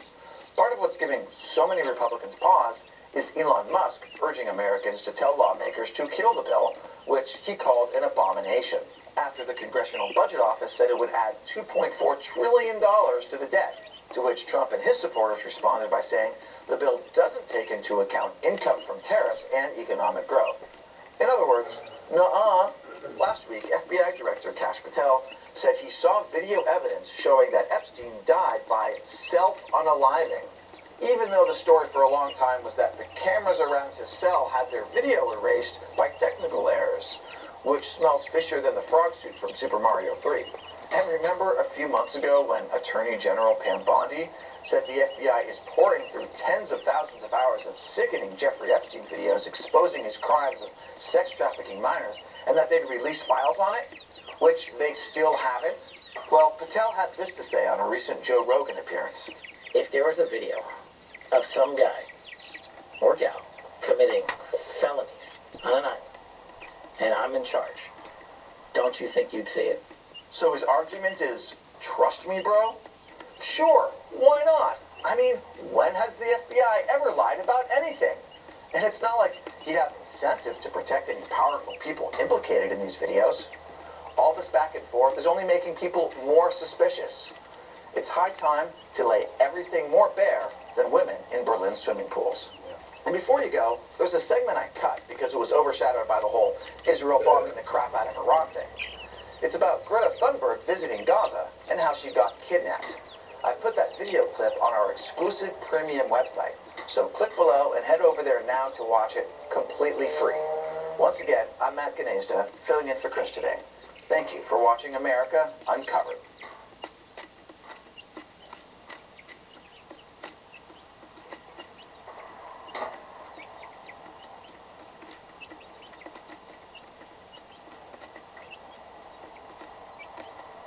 Welcome back, tribe. I have an episode here by QOVES Studio, and what the female gaze really sees versus the male gaze. This should be interesting. I'm actually curious. Men were shocked to find out that Henry Cavill was beaten a few years ago. Men were shocked to find out that Henry Cavill was beaten by Kim Nam-joon, aka RM, for the World's Most Handsome Man award. Now, as far as we can tell, this does appear to be a fake meme.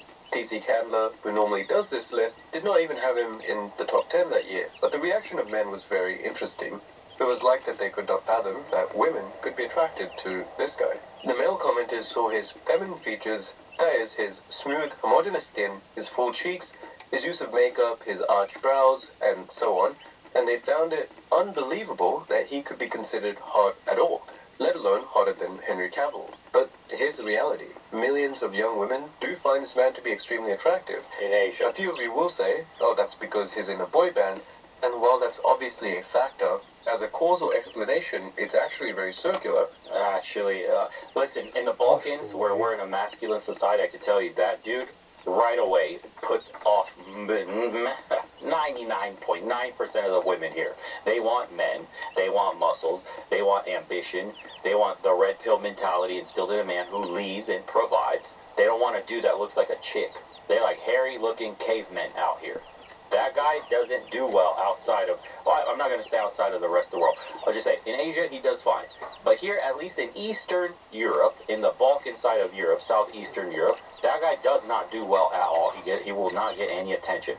He can leverage his money and fame because he's a boy band, great. But if you take that guy, duplicate him, and have him walking down the street, not a single fucking girl will give him a chance. I'm telling you.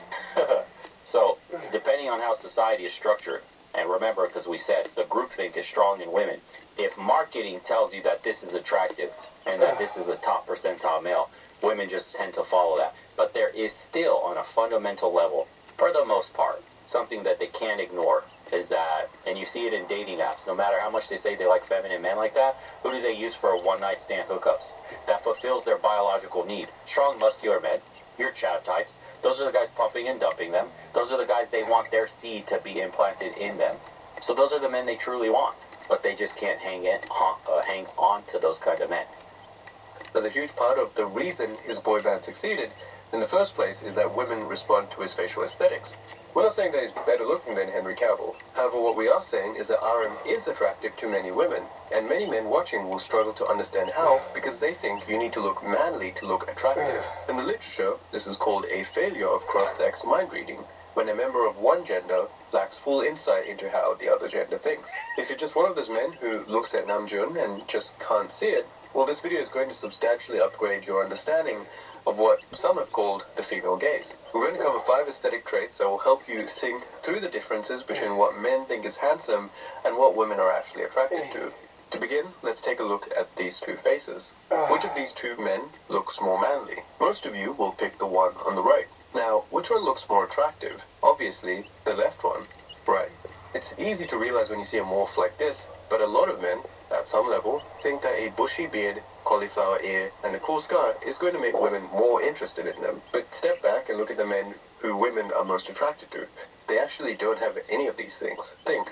Who have been the biggest heartthrobs for women in the past years? Past few years, maybe Jacob Elordi, Austin Butler, Bad Bunny. Yeah, but the past few years is full of liberal Hollywood slop that's pushing these kinds of degenerate people that's just making society shit because these are weak, effeminate men. Go back into the 70s, 80s, 90s action hero movies, and when society pushes masculine imperatives, who are the ones that women default like a bunch of these characters that they're showing right now. These would have been the losers in the movies that got stuffed in the trash cans. But these people now are being the front runners for what's considered the masculine ideal in a very feminine democracy that we're living under. But when shit hits the fan, societally speaking, if we had a natural disaster, a comet hit and everything's down, air burst, EMP shock, internet doesn't work, you know, and it won't work, the grid's completely fried, and we're reverting back to like more feral, primitive identities, guess where the women will flock to?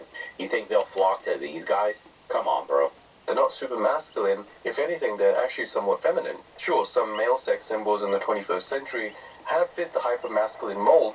Jason Momoa is a great example of this. But if you look at women's favorites broadly, is an exception, not the norm. This is part of why so many men fail to improve their physical appearance. We see so many guys needlessly reduce their appeal to women because they think looking manly and looking handsome is the same thing, when the truth is actually far more complex. From the average woman's perspective, some manly traits are attractive, and some are only good in moderation, and others are actually actively unattractive. In this video, we'll show you a research-backed example of each. First, let's talk about a masculine trait that women really respond to, so you don't misinterpret this as saying manly and attractive are opposites. If you look at the two photos, which looks more manly and which looks more attractive? I say the right one? Most of you, men and women, will say this man looks both more manly and more attractive. And yet the only thing we've changed on him is to give him darker, lower, thicker brows. While there are some men with more arched brows that suit their face, for the most part, men with thick, bold, low-set eyebrows are preferred by women. Here's the funny thing though. Bogliski and Welling's conjoint face ranking task measured 922 participants and their perception of facial attractiveness and found that surprisingly, women also look better with straight, bold eyebrows, and the effect is even larger on them than it is for men. In other words, while this is an example of a manly trait that women find attractive in men, it's also a manly trait that does appear to look good on women. Really, it's a trait that generally looks good on humans, that just so happens to be considered manly by society. Now, on the other side, let's point out a masculine trait that women generally dislike: baldness. Being bald is right up there with having a beard or large muscles as a fundamental signal that you are a male. What's more is that bald men are perceived as extremely manly. In research, people see them as more dominant, stronger, and more masculine. In fact, Albert E. Mann's second study on the topic digitally edited men to make them look bald, and people even guessed that they were taller. And yet, in study after study, for almost all men, hair looks better than no hair, and thick hair looks better than thinning hair. If you're going to take one thing from this video, let it be that manly and handsome are not necessarily synonyms. And baldness is an illustrative example of this. It's definitely more manly, and definitely less attractive.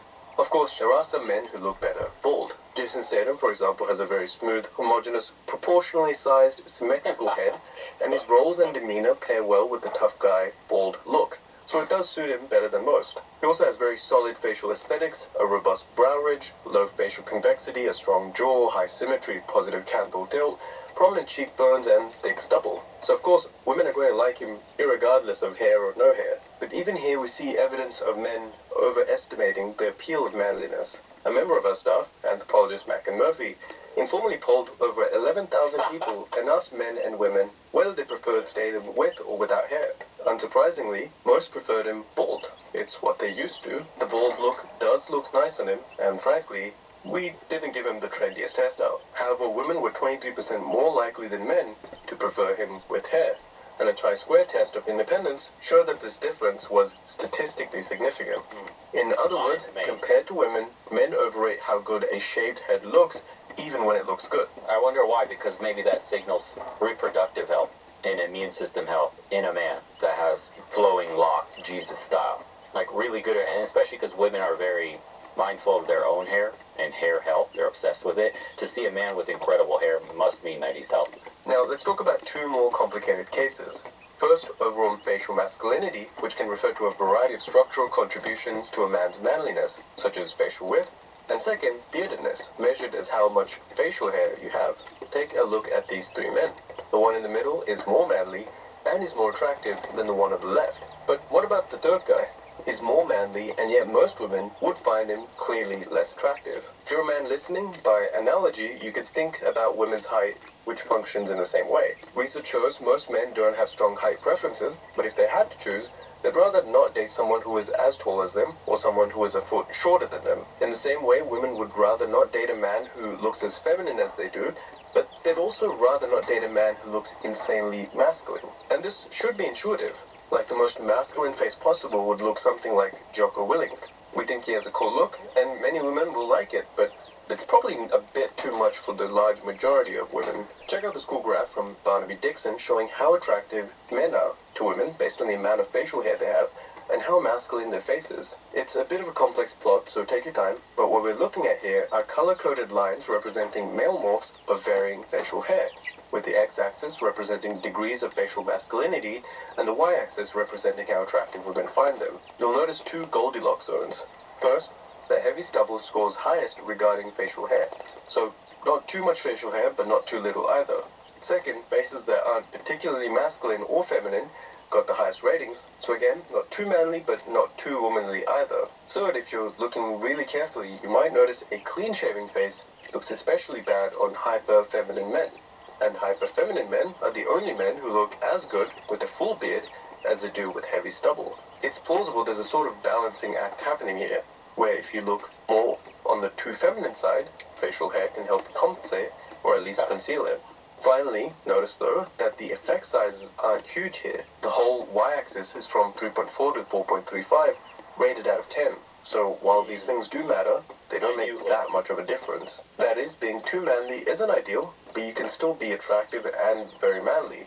Being too feminine isn't ideal, but you can still be very feminine and attractive as a man. This is the second big takeaway. While masculinity is highly relevant to conversations about male facial aesthetics, it is in the center of everything. So to summarize, there are many individual manly traits that women like, such as bold eyebrows. There are many individual manly traits that women don't like, such as boldness. And there are many manly traits that women like a little bit of, but not too much, like facial hair and facial masculinity.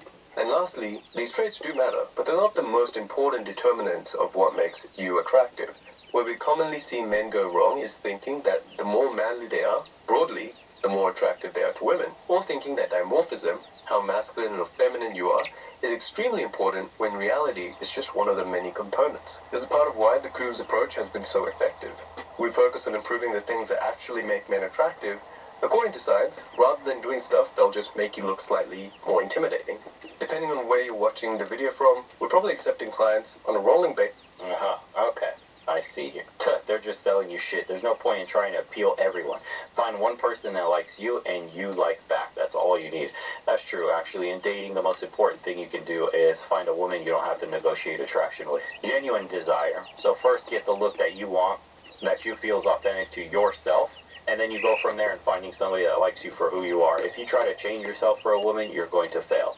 A lot of dudes that try to pretend or try to appease or make themselves more attractive to women in that sense, while deviating from their authentic selves, always end up failing dramatically. That's why a lot of the dudes that don't give a fuck, that behave how they want, act how they want, dress how they want, their style, their uniqueness is what actually makes them attractive to women. Because, in a way, you want to filter out the women that aren't there for you, that don't like you for who you are.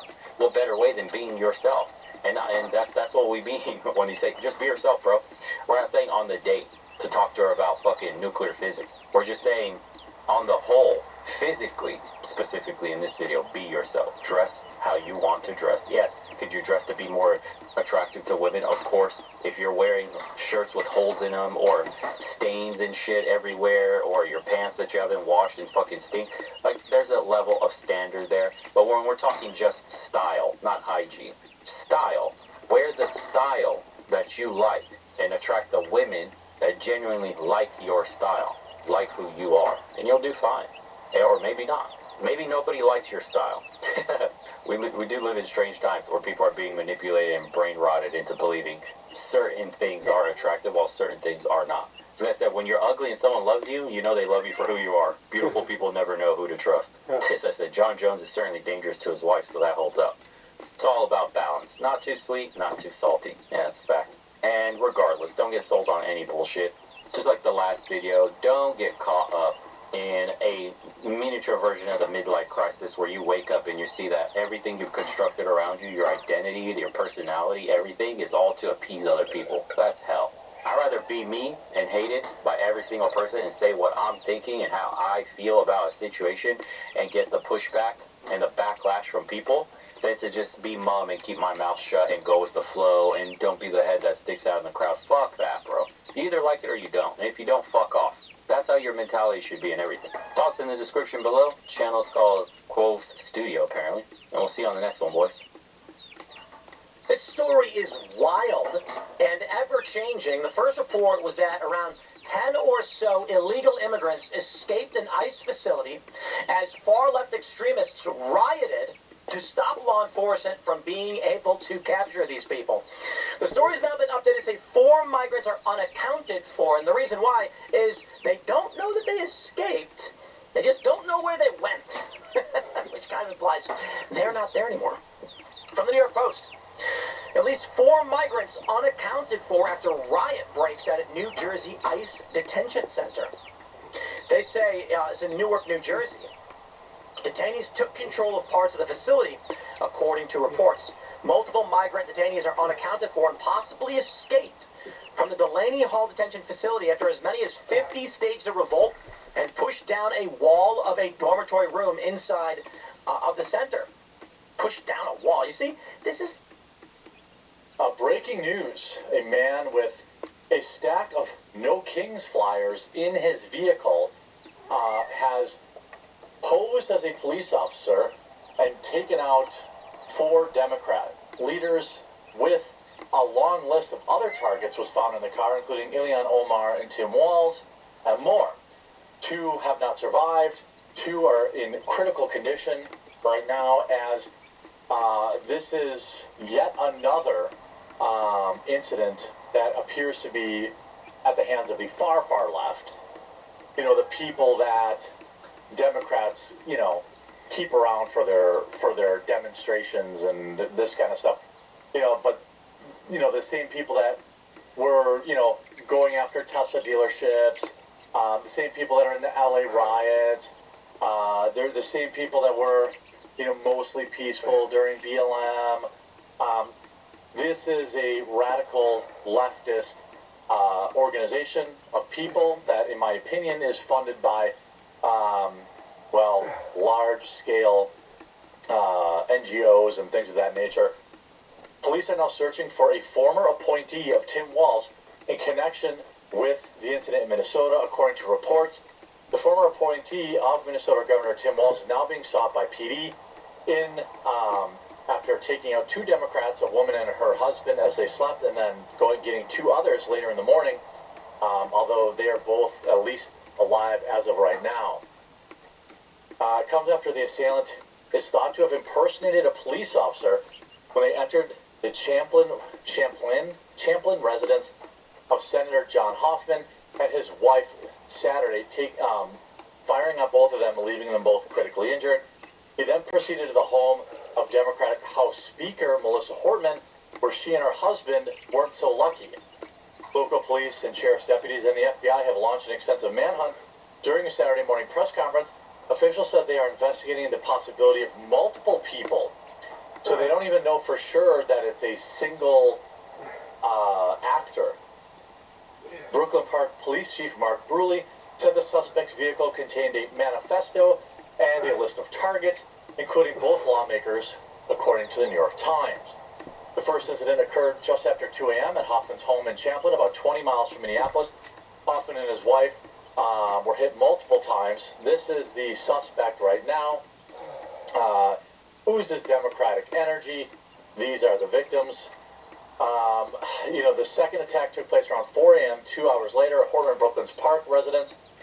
After that incident, police engaged one of the suspects in a back and forth on the street, but they still managed to escape. Drew Evans, head of the Minnesota Bureau of Criminal Apprehension, confirmed that the suspect escaped during the exchange and still is on the run. So we don't know if it's 2 people or if it's 1 person. Certainly 2 hours' time is enough to drive from one spot to another. It certainly, it certainly could be multiple, but I don't think it is. I've been briefed this morning on an ongoing situation involving targeted incidents. Tim Walz wrote on X, I've activated the State Emergency Operations Center, local law enforcement in Champlin and Brooklyn Park have the full resources of the state of Minnesota behind them. Here we have pictures from inside the car. You see many flyers for No Kings. Now that does seem counterintuitive, right?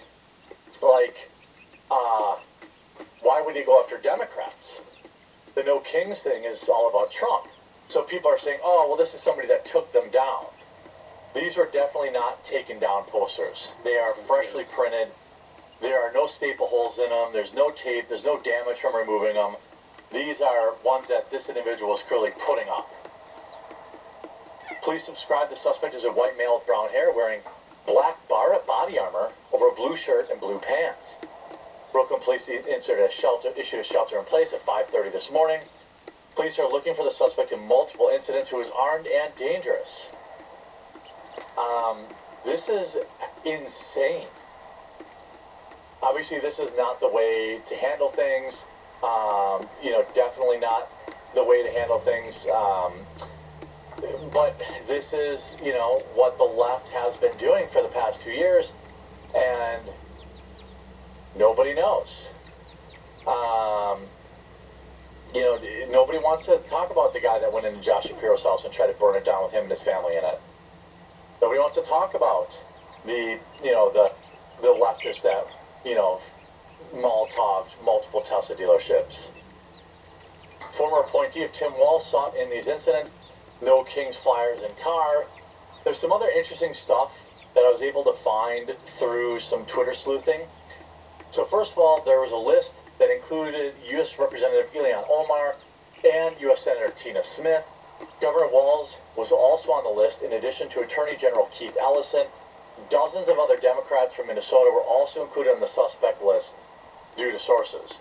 So what's interesting is, so he was a Democrat, and he was going after exclusively Democrats. Now, maybe it's because that's just who's in power in Minnesota, but he was a far left Democrat. I mean, this is very established right now. He is a registered Democrat appointed by Tim Walz. His history is easy to look up. I don't know. You see this too. I found this on the guy too. Interestingly enough, this is one of the women that didn't survive, and some people are saying it's because she voted against giving illegal immigrants aid and health care. Portman was the lone Democrat who voted to cut health care access to adult illegal immigrants. I did what leaders do. I stepped up and got the job done for the people of Minnesota. She broke down in tears in front of the cameras after siding with Republicans. This was shortly before she lost her life. There's a lot. This guy was involved in some sort of, Africa stuff. Hi, Tim Walz, can you confirm the man that allegedly just did what he did because she voted against funding illegal aliens? I mean, he had other people on the list, so I don't know that this was, that was the only reason. It seemed to me that they had a list of a lot of other people that they wanted to get at. What was interesting is, it could just be, a lot of times these people are just crazy. Maybe someone was talking to them in their sleep and this, that, and the other stuff. But here is, his name is 57-year-old Vance Bolter, full name Vance Luther Bolter. They, Facebook and all this kind of stuff have already taken down his Facebook pages. That's pretty, it's a pretty good confirmation. According to Minnesota authorities, flyers for No Kings movement were discovered inside the vehicle of the individual suspected of taking out State Representative Melissa Hortman. Here's something else. He was appointed by Tim Walz. Tim Walz goons are now taking out lawmakers who support legislation Tim Walz opposes. The Democrat Party is a Terry organization. This is a guy who works within an organization to, quote, help all African immigrants improve their lives in Minnesota. Does that sound like a right-wing MAGA guy? I don't think so. He's a part of Minnesota Africans United. MAU is a coalition of statewide organization to help all African immigrants improve their lives in Minnesota. So this guy was absolutely pro-immigrant, pro, giving these people state funds. He's a leftist. Also, this guy's recently unemployed. This says, from Data Republican, here's another great drop. Vance Bolter, the suspect in today's incident, was the CEO of an international NGO called the Red Lion Group. But I couldn't find any photographs or digital records of its work, only a generic website. The Red Lion Group appears to have run out of funding a month or two ago. This isn't when he started looking for executive level jobs. This is probably because it was getting, USAID, it was getting funding for the government. She also posted, they also received an SBA loan. She also put a bunch of USAID awards in the Congo got canceled right around the time he started job seeking. It's possible that these two things are related, that it's related to Doge. There's literally I have seen no indication in any way, shape, or form that this individual is a right-wing individual. Everything, points obviously to a left-wing thing. The inferior Morgan Freeman is wearing a shirt with blood-colored stains and cancel Trump stick over his heart. I don't know who that is. Morgan J. Freeman, I don't know. Does he have these things in his car? Everything else, he's working with Tim Walz, appointed by Tim Walz, working to bring in African immigrants to Minnesota. I'd say that it's pretty clear that this guy was a far leftist, an anarchist, or a communist, or whatever. Again, we'll find more. They took down his Facebook page really, really quick. But, I don't know. People are calling for Tim Walz to resign. I'm not sure what Tim Walz has to do with this. I mean, he's obviously a loser, but, I don't know. And who knows if these other two are going to survive their injuries. I don't know. This is rough. I'll stand for any questions. Are there reasons to believe that these events were also targeted by a person in American car? We don't have any direct links. However, there were some flyers that said "No Kings" within the suspect vehicle. And as we know, the planned events throughout the state of Minnesota today is a "No Kings" event. Hey, maybe he was, he got fired from, because of the USAID cuts, and he lost his mind. CNN is now reporting that the hit list had nearly 70 targets, was found in the suspect's car, but of the 70 targets, the only one CNN describes are the abortion providers. What did it say about the others? So police found a hit list in the suspect's car with nearly 70 different targets, including abortion providers. So he was like a pro-life, anti-democrat leftist? That's very odd. I think we're going to need to see this manifesto. I mean, obviously they're not going to release it before he's caught. This is wild. The rhetoric that's been spewed by the left over the past 5 or 10 years is the reason that this is happening, and it's absolutely unacceptable. And of course, the blame game will begin now.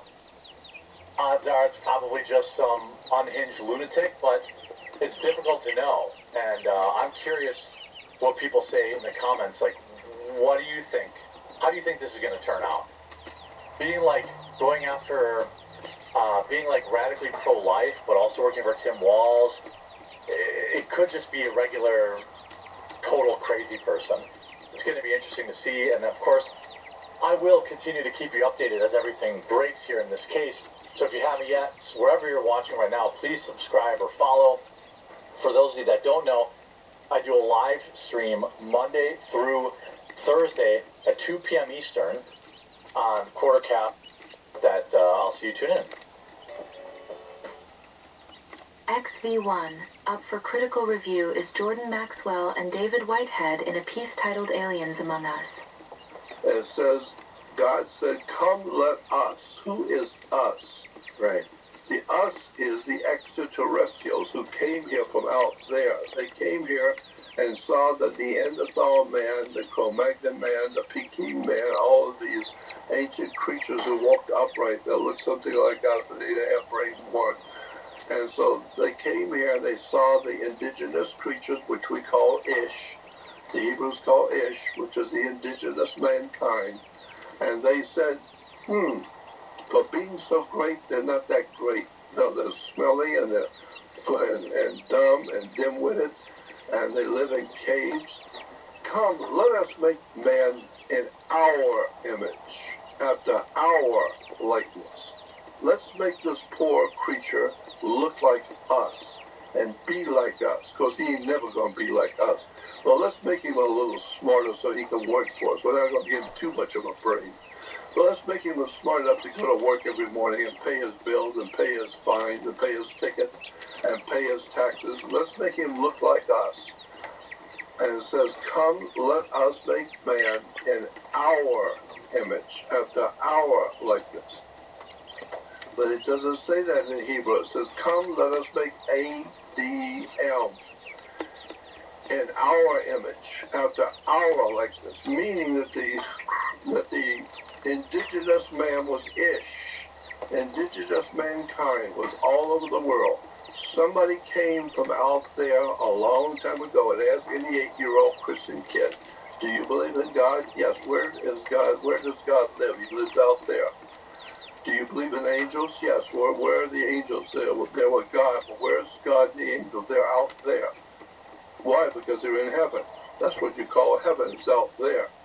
Well, and there's many, just to add a point, to clarify a bit more what you're saying, Jordan, there's other scriptures as well. I mean, we're just looking at the Bible. There's so many other ancient texts from around the world that talk about the same story. Like if you go into the Sumerian creation epic, there's an interesting quote that Michael Tessarian had pointed out to me years ago, and he said, check this out. It says that I will create a primitive, man shall be his name, I shall create a primitive worker, and he will be charged with service to the gods, that they might have their ease.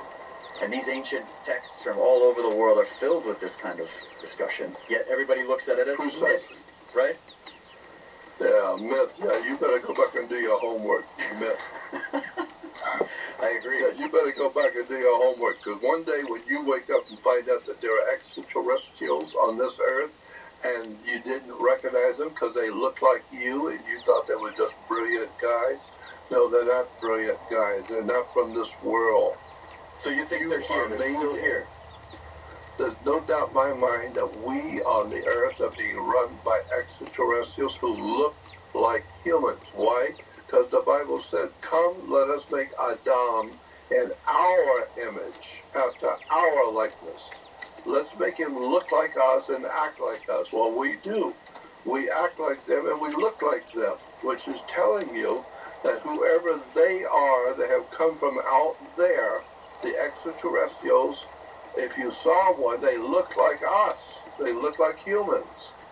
No, we look like them. They made us to look like them. And we're made to in the image and likeness of the Elohim, the gods plural, with the S on the end of God. It's a male plural. So therefore, what we're talking about is somebody from out there came here a long time ago. And the world was filled with creatures called Ish, man. You know, like Peking man, or Neanderthal man, or Cro-Magnon man, or whatever those creatures were that were hairy and stupid and goofy. And they grubbed around and killed each other to eat. And then somebody came here from another world a long time ago and looked around and said, wow, look at this bunch. Look at these creatures. Let's make them look like us. How are you going to do that? Let's take a female and procreate with her. We'll put some of our DNA into her. How do you do that? Well, it's none of your business. We know how to do it. We'll put our DNA into her, and just for the hell of it, let's see what she gives birth to. Just for the hell of it. And so they gives birth to a creature which is half Neanderthal and half extraterrestrial. Maybe that explains Bigfoot. Because Bigfoot looks like the old Neanderthal creatures, looks like an ape. And goofy people say, well, we came from apes. No, we did not evolve from apes. We're evolving into apes. Today, we're not evolving. Did not evolve from apes. We're evolving into a bunch of chimpanzees. Do you think the gods maybe are regretting their decision thousands of years ago, and they're like, hey, you know what? It's not too pretty, so let's just let them devolve back into their original state, and we're gonna jet out of here. I think that's exactly right. Somebody is saying, I told you not to give these creatures the full DNA. And I told you what's going to happen. You're putting your DNA into these creatures, so they're going to be damn smart for who they really are. And eventually, one day, it's going to come back and bite you in the ass. Because one day, they're going to be building lasers and rockets to go out into space with nuclear bombs and lasers. And they're going to be a real problem to this whole galaxy. The word around our Milky Way galaxy is there's some real trouble going on back at 44th Street in Maine. Over there on the other side of our galaxy, we hear there's some serious problems. The creatures over there are running around, beating each other and raping each other and killing. And now they got rockets that are coming here with nuclear power, and they're brilliant, and they're intellectually superior. And you're the one that caused it. You're the one that gave them the DNA. You're the one that put it into them. And I told you when you did it, that was stupid. You should not be putting this kind of technology into these creatures because they're just a bunch of ish. They're just a bunch of creatures. But you've made them into men to look like you and to act like you. And they do act like you. They're about as crazy as you are. And they're violent like you, and they are sadistic like you. So we're made in the image and the likeness of the Elohim, which means God in the plural. So the bottom line is that we are made in the image and the likeness of the gods that came here a long time ago, and that's why the scripture says when God is creating Adam in Hebrew simply is a different kind of creature. It's not a man, it's not Adam. No, we added the A. No, go back and read it in Hebrew, A-D-L. And the Elohim said, come, let us make Adam in our image, after our likeness. Let's make this new creature. We'll call him ADL, which in our language means a different kind of creation. Let's make him look like us and be like us. And so today we're just as crazy and loony as the demons and the angels that came down here and created us. Because we're out there like them, killing each other, wars, bloodshed, violence, rape. Welcome back, tribe. Well, we got to cover it because it's happening, and it's big news, and you can't ignore it, and it'll affect everything. Iran and Israel, so the conflict that was with just Gaza and Hamas has now spilled over into a preemptive strike from Israel, if you have not seen any of this already, into Iran and Tehran and other military installations where they were doing weapons enrichment for nuclear bombs being developed, yada yada. So they say. So this was a preemptive strike that Netanyahu said was for the survival of Israel. Okay. Then Iran obviously has retaliated. There's a massive amount of fire coming to Tel Aviv right now. 2025 is the fight.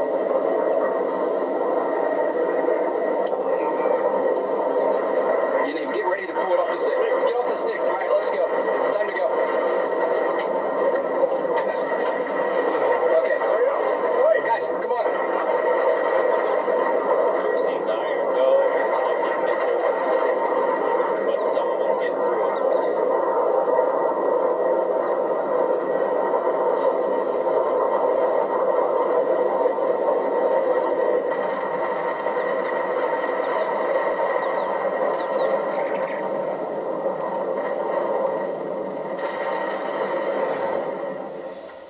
Now, like many people in Israel, our very own Trey Yingst, who was in that last video you saw, has been in and out of bomb shelters all night. He joins us now with the very latest. That was pretty harrowing for you, Trey. I'm glad you're okay, and the crew's okay. What's the very latest? Yeah, Sean, thank you. It's been an intense evening here in Israel. The onslaught and the attack ever expected. Is that true? Throughout the region today. And anyways, I just have to say all this. I'm about to go on a tirade. I have to. You've seen all the videos already. We don't have to cover all of that. Other people have tweeted and posted things like, for example, Candace Owens. Just one of many tweets on people on that side of the aisle said, our foreign policy is dictated by Israel. Trump will continue to do as he's told by Netanyahu. If you want to know what America will do, spare yourself the fake White House press briefings and start listening to Bibi. We're a colony of Israel. Our politicians are bought and paid for. And she's not lying, because when you pull up the community post, we can see here simply AIPAC. As of 2024, U.S. House of Representatives that consists of 3 political parties, we call it. One, AIPAC, Israel. They have 324 members backed by AIPAC. Then you have the Democratic Party, and then you have the Republican Party. And I have people in the comment section saying the crazy shit. Like, you know, in order for American hegemony to exist for the empire, you must have vassal states. Vassal states that must project power of the empire. Okay, I understand the argument. What you're trying to argue, at least. But does a vassal state unilaterally attack a nation of 90+ million people? Do vassal states get to even make any unilateral actions that will affect the empire? Now, America, of course, must be dragged into all this. And I'm not joking, because we've had Trump say that, you know, if Iran responds, the United States will defend itself and Israel. France has said that they will defend Israel. The UK has said that they will defend Israel. How is this even... How did the conversation shift? Please explain to me. You launched a strike against a country, which then gives them the right to retaliate. But instead you twist the narrative and say that you were fearful for your life, fearful for the security of Israel, while preemptively striking another nation. Imagine if China said to the United States, we fear your world dominance and some issues in Taiwan and the South China Sea, and then we had to strike your military bases all over the Pacific preemptively to feel secure in the existence of China. And then everybody else gets to look around America and be like, oh, China's totally right. All of China's allies say, yes, give them hell. They have a right to attack the United States, because they were threatened by all those patrols with carrier strike groups and being contained, the China, Pacific containment policy that we have going. And so they could preemptively strike us out of fear for their existence, right? Does that make any fucking sense to anybody? And now American tax dollars, depending on how the response of Iran will be, we have no idea how this is going to play out. Are they going to fully mobilize? Is there going to be a true ground war going on? They have 90 million people. Israel has like 9. Do you understand how large of a gap that is? You will get ground down through attrition.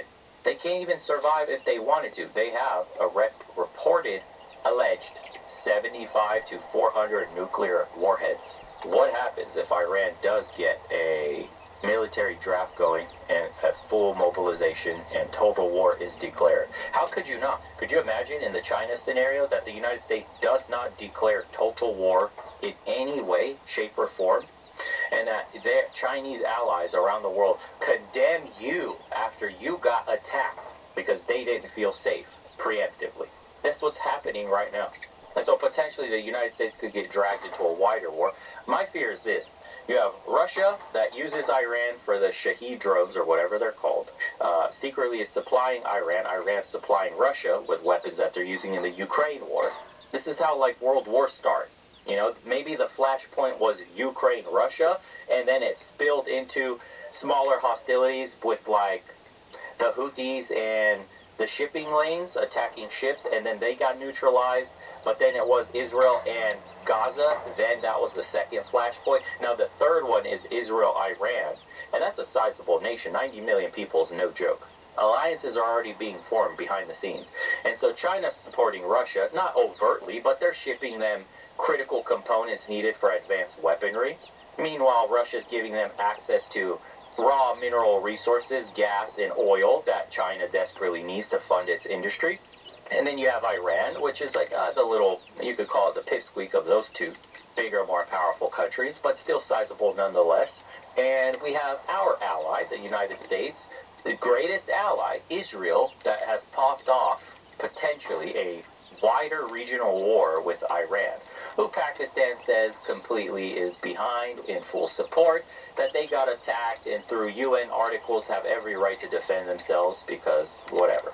And then people will go back and say, well, Iran started this first, well, this, you know, you guys remember Stuxnet and all that other stuff where Iran has been getting targeted, things of that nature. So Iran uses terror proxies and Hamas and the Houthis and all that to project its power in the region, and it's like a complete clusterfuck.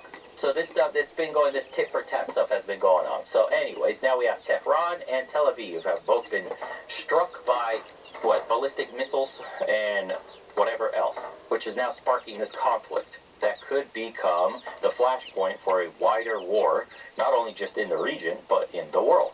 If you're China and you're looking at this, and if America gets bogged down because, hey, AIPAC owns most of our government, Miriam Adelson donated to Trump $100 million in super PAC money, got him elected. Trump basically owes Israel and has been doing everything Israel wants, our greatest ally. So what's next for us? Do we put boots on the ground eventually if something were to escalate into full total war? This now has just been a kind of a tit for tat at best. Israel basically had a decapitation strike on Iran's nuclear facility and Air Force leadership all in one go, including the guy that was negotiating, which he was on camera saying that Iran wants a negotiation, but you can never trust it and say, did they really want the negotiation, or were they just buying time to get their first nuclear weapon, which Israel already did to the United States, by the way. You can remember things like USS Liberty. You can remember things like JFK was actively trying to stop them. Israel still doesn't allow the international, nuclear body to come inspect their nuclear sites and all that stuff. That's still blocked. So in a strange way, the very things Israel is claiming Iran is doing has already done. Now, we have precedent between two adversaries, that's Pakistan and India. What happens when you get nuclear weapons? War between them stopped because mutually assured destruction. What would have happened if Iran got nuclear weapons? Would there have been peace in the Middle East because of mutually assured destruction? So that your border could never be threatened, you could never be invaded? What happens if Ukraine had kept the warheads that it had from the Soviet Union's dissolution? Would there have been peace and never would have got invaded due to the existential threat of nuclear exchange? The answer on that one is true. They gave up their nukes. They signed the treaty with the United States that guaranteed their sovereignty and security, and then when it came time to help their sovereignty and security because of Russia's attack, we were nowhere to be found. We signed that treaty with the exchange of giving up their nuclear weapons, which we saw that blow up in their faces. So, we have a potential wider spark in a conflict where what support will Russia have for Iran behind the scenes in terms of armaments, weapons, or nuclear weapons? We have no idea, actually. I have no idea how this plays out. I just know the plan is that we here in the West must support Israel, and they preemptively strike a sovereign nation much larger than they are. And if we don't support them, I don't see, besides nuclear weapons, how they could possibly survive a mass mobilization of a 90 million population army without us getting involved whatsoever. How? I don't know. I think the United States citizens that voted for Trump feels like we're getting duped. I think this is going to be an absolute turning point in the presidency and at least the legacy of Donald Trump. If he decides to escalate, if he sends more weapons, if he decides to station carrier battle groups, if troops were to ever, have boots on the ground because Israel's being overrun, this no-war presidency illusion completely shatters. This is not what the people voted for. This is not what we wanted out of the United States government. Quite opposite, actually. A lot of people are tired of footing the bill for other countries, NATO included, Europe included, Israel included, everybody included. United States citizens are sick of funding other countries. Why are we getting, this is what the questions are of the people when you read about this. Why are we getting involved in a conflict that does not involve us? Who cares what happens to Israel? Who cares what happens to Ukraine? Who cares what happens to Europe? Let them fund their own armies. Let them fund their own conflicts. Why are we always involved in all of this? Is it to keep the American empire going? Does this serve the empire in any way?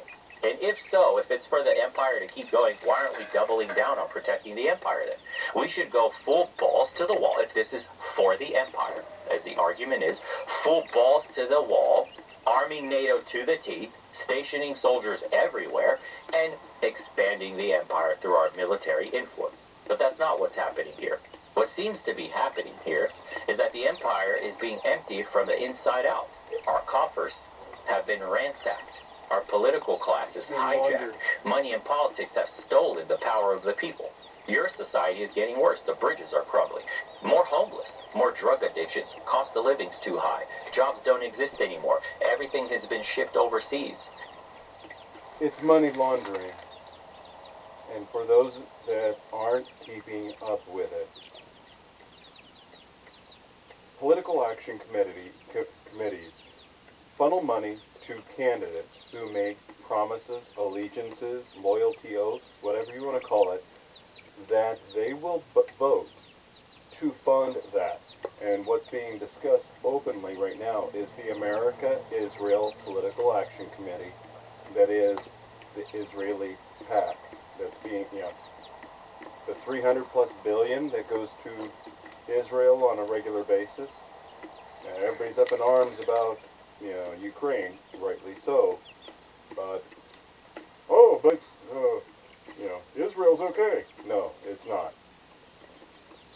They need to be funding their own defense network. End of story. Stop saber rattling with their neighbors.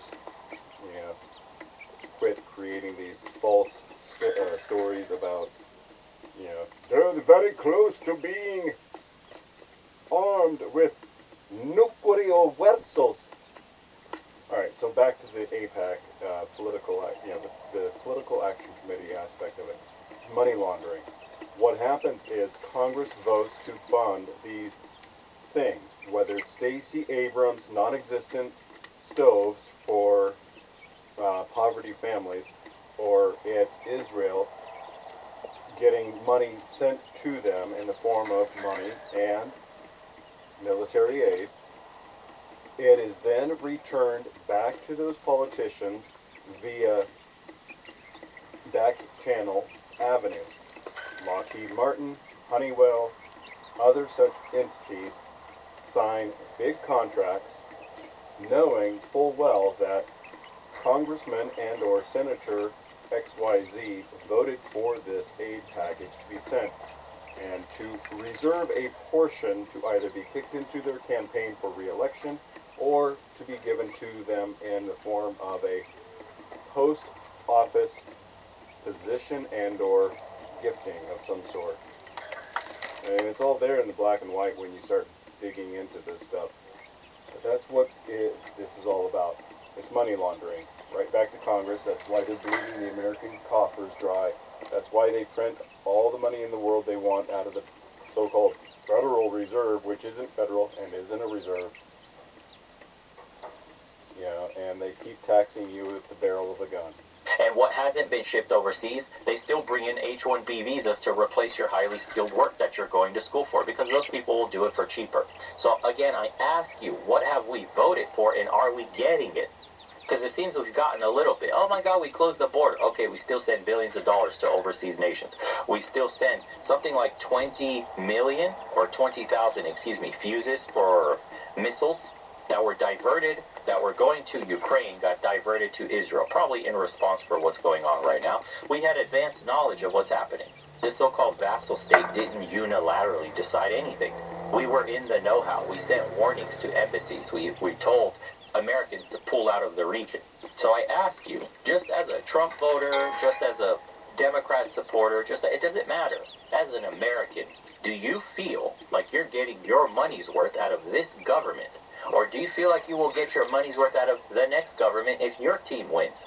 Did you get your money's worth the last election when your side was winning, or as you were watching from the other side of the aisle, where you feel like you're getting your money's worth?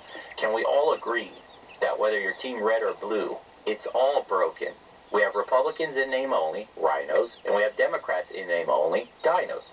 They serve corporate interests. They serve special interests like AIPAC and whoever else that donates $100 million worth of money to cold super PACs.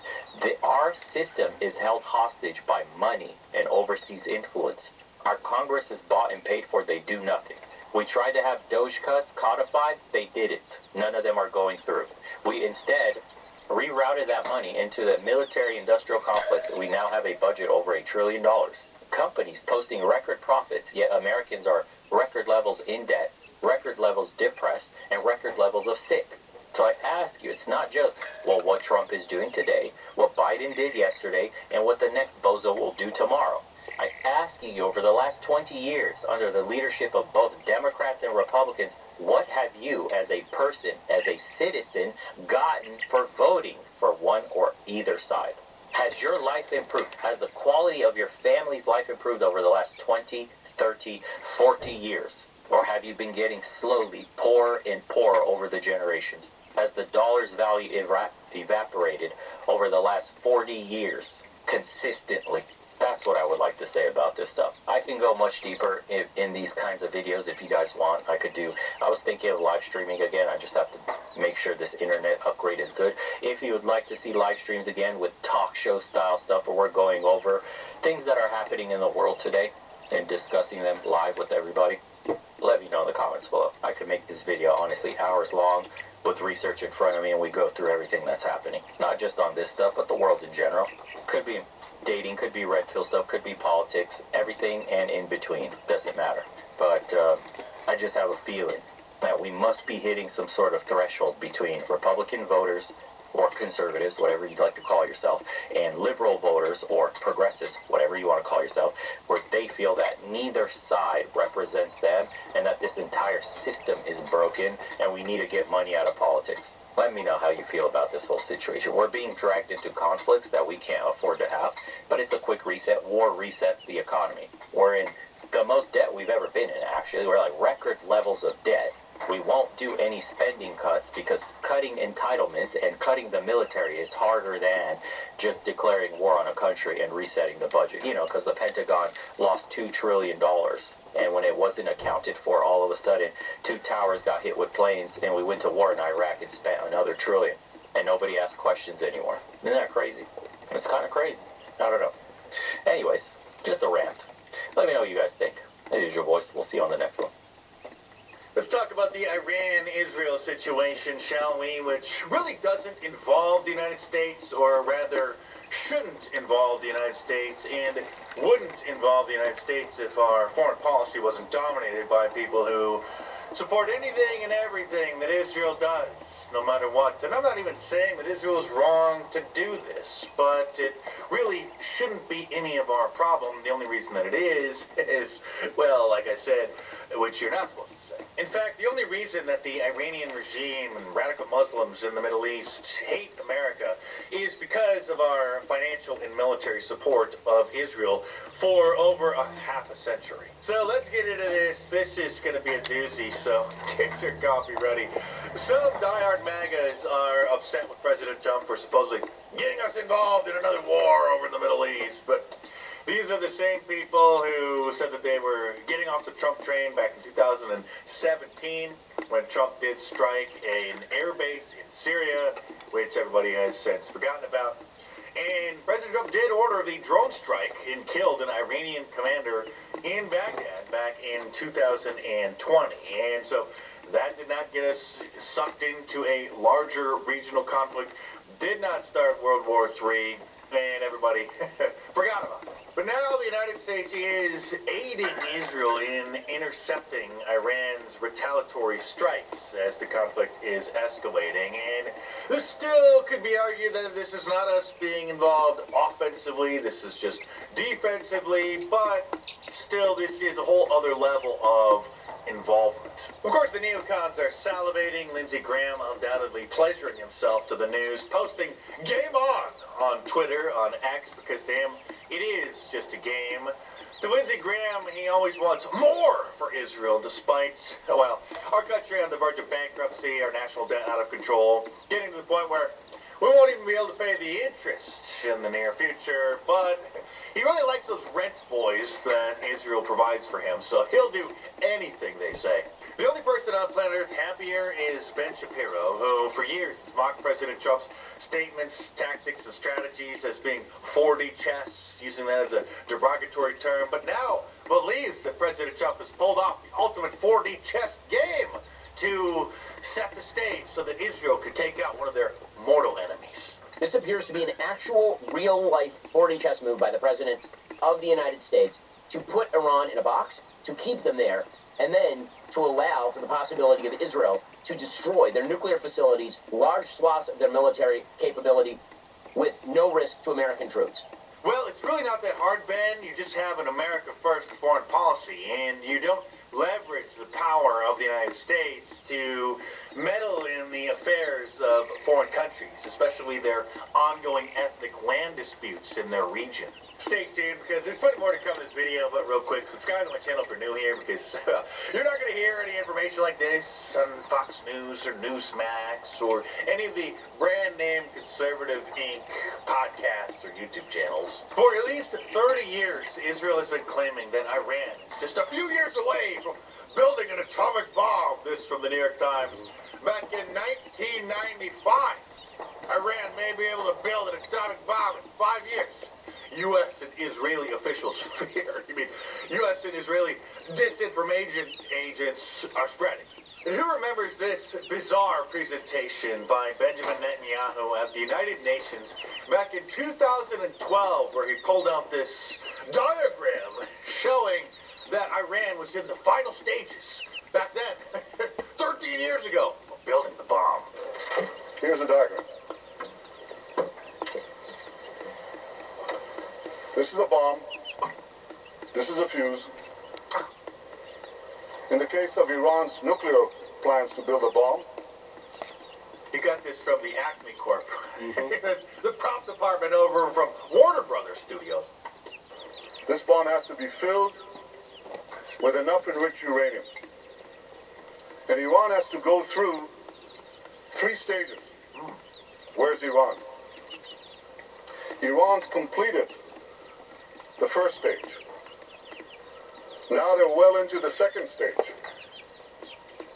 And by next spring, at most, by next summer, at current enrichment rates, they will have finished the medium enrichment and move on to the final stage. From there, it's only a few months, possibly a few weeks. Oh, again, this is from September 2012.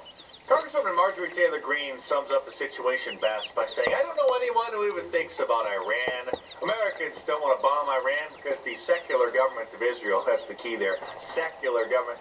A lot of people, especially Christians, think that Israel is like a Jewish religious country, but it actually is not. Most Jews don't even believe in God. They're atheists. That's a whole other story. So the secular government of Israel says that Iran is on the verge of deploying a nuclear bomb any day now. We've been told that for the past 20 years. Same story. Everyone I know is tired of U.S. intervention and regime change in foreign countries. That's a very difficult thing to say for a member of Congress. As Matt Gaetz elaborates here, former member of Congress turned talk show host on OAN One American News. If I want to get into government, do I have to support Israel? You know, the Israel lobby has an incredible power over the decisions that government makes. And what we've seen is on the left or on the right, if you question the policies of the Israeli government, legitimately, people will accuse you of anti-Semitism. And that is weird and wrong and kind of unlike anything else we see anywhere else. You're not supposed to talk about one of the most powerful lobbying agencies in the world, AIPAC, the American Israel Political Action Committee, but Congressman Thomas Massie did, and put a huge target on his back, revealing this. By the way, everybody but me has an AIPAC person. What's that mean, an AIPAC person? It's like your babysitter, your AIPAC babysitter, who is always talking to you for AIPAC. They're probably a constituent in your district, but they are, you know, firmly embedded in AIPAC. And every member has something like this? I don't know how it works on the Democrat side, but that's how it works on the Republican side. To lobby for a foreign country. They're literally lobbying members of Congress on behalf of a foreign country while not having to register as agents of that foreign country. Many decades ago, the great Pat Buchanan tried to warn the American people that many members of Congress had, how shall we say, an allegiance to a certain foreign country that often conflicted with putting America first. You've also said that Congress is an Israeli-occupied territory. Now, what do you mean by that? The most powerful lobby in Washington, which Congress can't stand up to, one of the most powerful, is certainly the pro-Israeli lobby. It has gotten its way in this town year in and year out. And I don't think the automatic votes of the Congress of the United States for $3 and $4 billion worth of aid to Israel are necessarily in the national interest of the United States. And that comment, which is to ridicule the subservience of the Congress of the United States, is perfectly valid. Not only is it valid, but you gotta admit that it's extremely interesting how most of the ultra-MAGA America's supposed first political pundits and members of Congress are against giving foreign aid to Ukraine. And they say, no more foreign aid, no more foreign wars anywhere on planet Earth, except for Israel. Here's President Richard Nixon weighing in on the influence of a certain foreign country and those who have ties to it. Let me explain something about what is called the Jewish lobby in this country. In the first place, Jews, understandably, in the United States, because of what happened in World War II, because of the Holocaust, are going to be put first priority on the survival of Israel. Now, no, that's considered to be extremely an anti-Semitic thing to say. By the way, that's the dual loyalty trope. As good Americans as they are, they believe that America's survival and security is directly related to Israel's. In other words, their belief is that being for Israel first means that does not mean you're putting America second, because they think it goes together. An American president, however, has to approach it in a different way, in my opinion. He's got always to think first of what? About Americans. About our own country first. And only. And remember when little Ben assured his audience of this? Nobody is calling for America to go to war with Iran. A few moments later. The United States must get involved in this fight in order to protect the United States. God bless America. God bless the United States of Israel. God bless every innocent person. That's Rabbi Shmuley, by the way, has weaseled his way into the corridors of power and into the lives of various celebrities as their spiritual advisor. I mean, what's next? Is Jordan Peterson going to encourage his audience to lobby members of Congress to institute a regime change in Iran? Oh, wait, what's this? If any of you have been particularly taken by this story today, you know, you could always put pen to paper and write your congressman or your senator and let them know that you're not all that happy about the situation in Iran, and that if the politicians got their act together and were stalwart in their opposition to this fundamentalist, totalitarian, misogynistic, brutal regime, that maybe it could be pushed over, and that would be a nice object lesson to totalitarian tyrants everywhere in the world. No one is calling for the United States to go to war with Iran, says Little Ben, except that's literally been the neocon position for decades. Remember this classic from John McCain? When do we send them an airmail message to Tehran?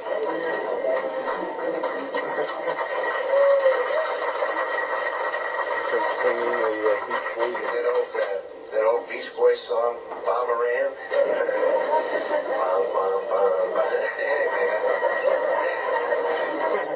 And then there's the former head of the IDF, the Israeli Defense Force, who told 60 Minutes this.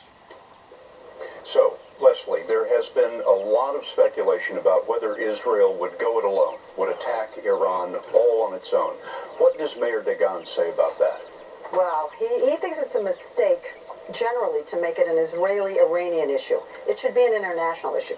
Somehow the Saudis should be encouraged to speak up and pressure the United States.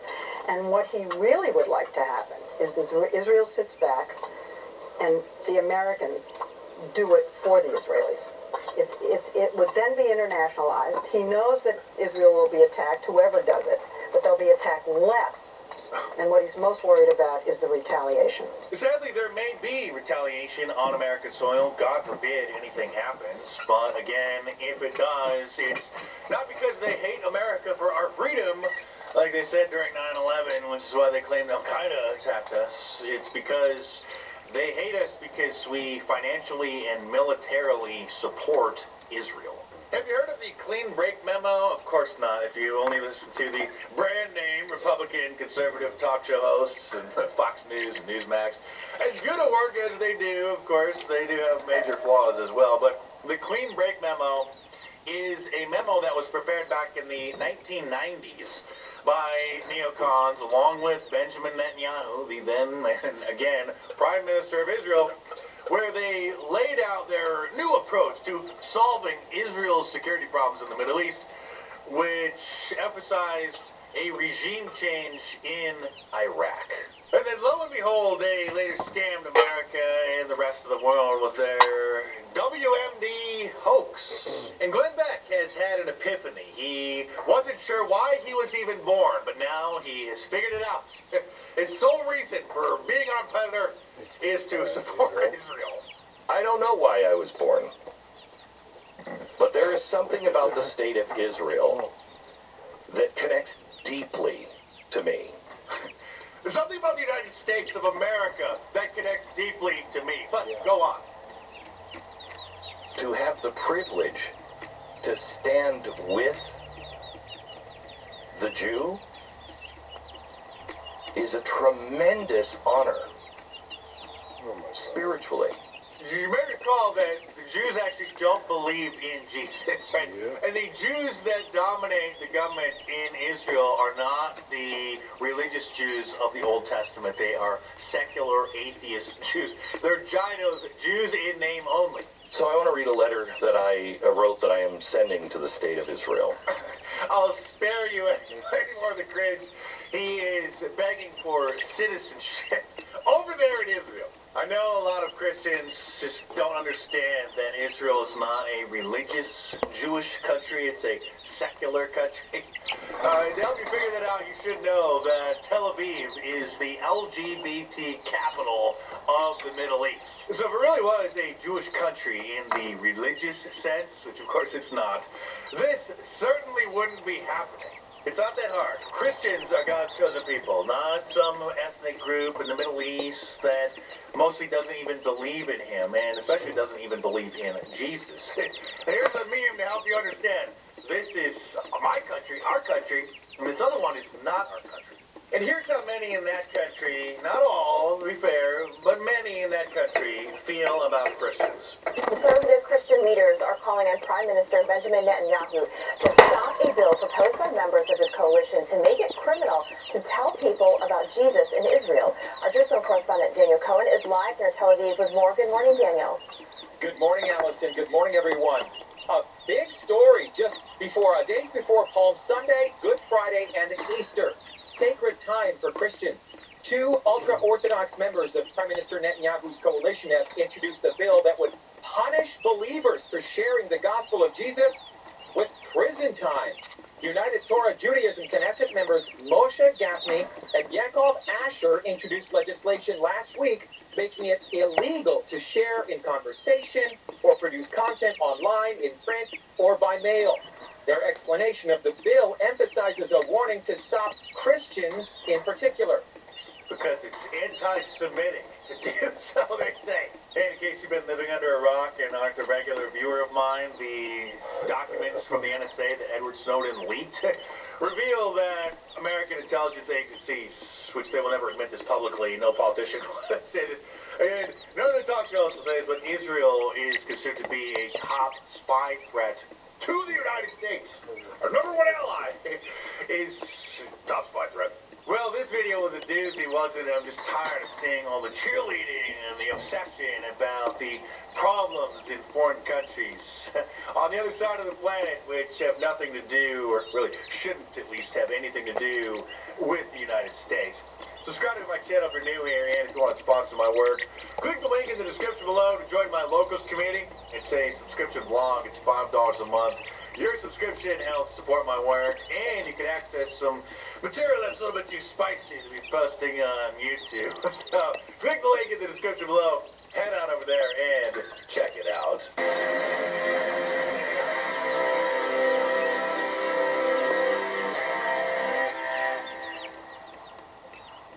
Red flag number 12, single mothers. What's wrong with a single mother? Maybe she just made a mistake. Shouldn't we save her? That's what they want you to believe, don't they? You're in a position where you essentially choose to cuckold yourself. The reason why we are on this earth today is to scatter our seed and pass on our DNA, our name, our legacy, and all that sort of stuff. And if you choose to abandon an opportunity to do that, to raise another man's seed and provide for them, then you're essentially a cuck. There was an era where it was shameful to be a single mother. Today, with culture, society, Hollywood, and media, it's like, you know, it's celebrated. Right, you know, you go, girl. You're so strong and independent. And I don't think that it's good for society, for culture, or for the world in general, because, I mean, the statistics are very clear. Children that are incarcerated, the majority of them come from single mother household. Children that run away from home, poor grades, gang activity. The absence of fathers in a household is a terrible thing for children. Now, some guys might say, well, then I'll step up and I'll take care of it. Okay, well, you can, but you've also cucked yourself now, and now you're not raising your own kids.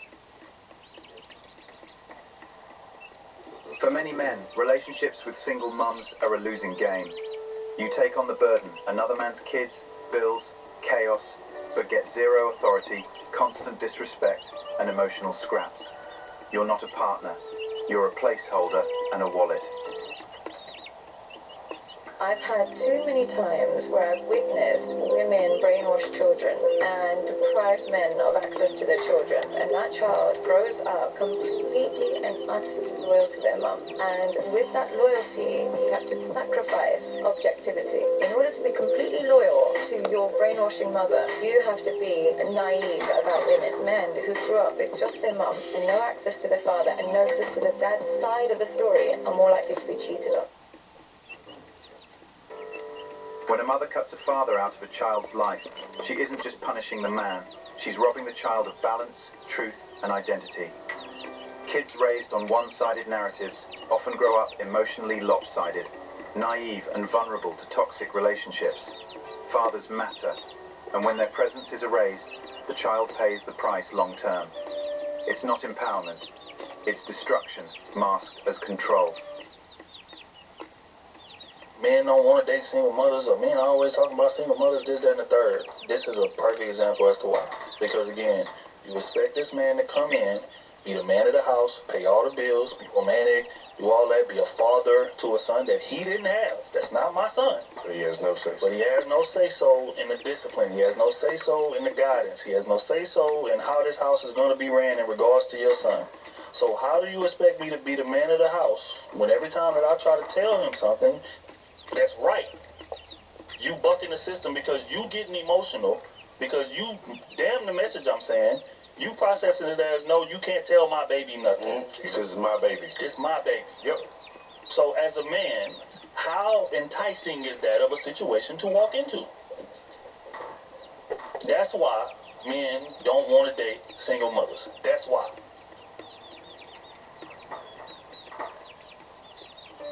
Exactly. Men aren't blind.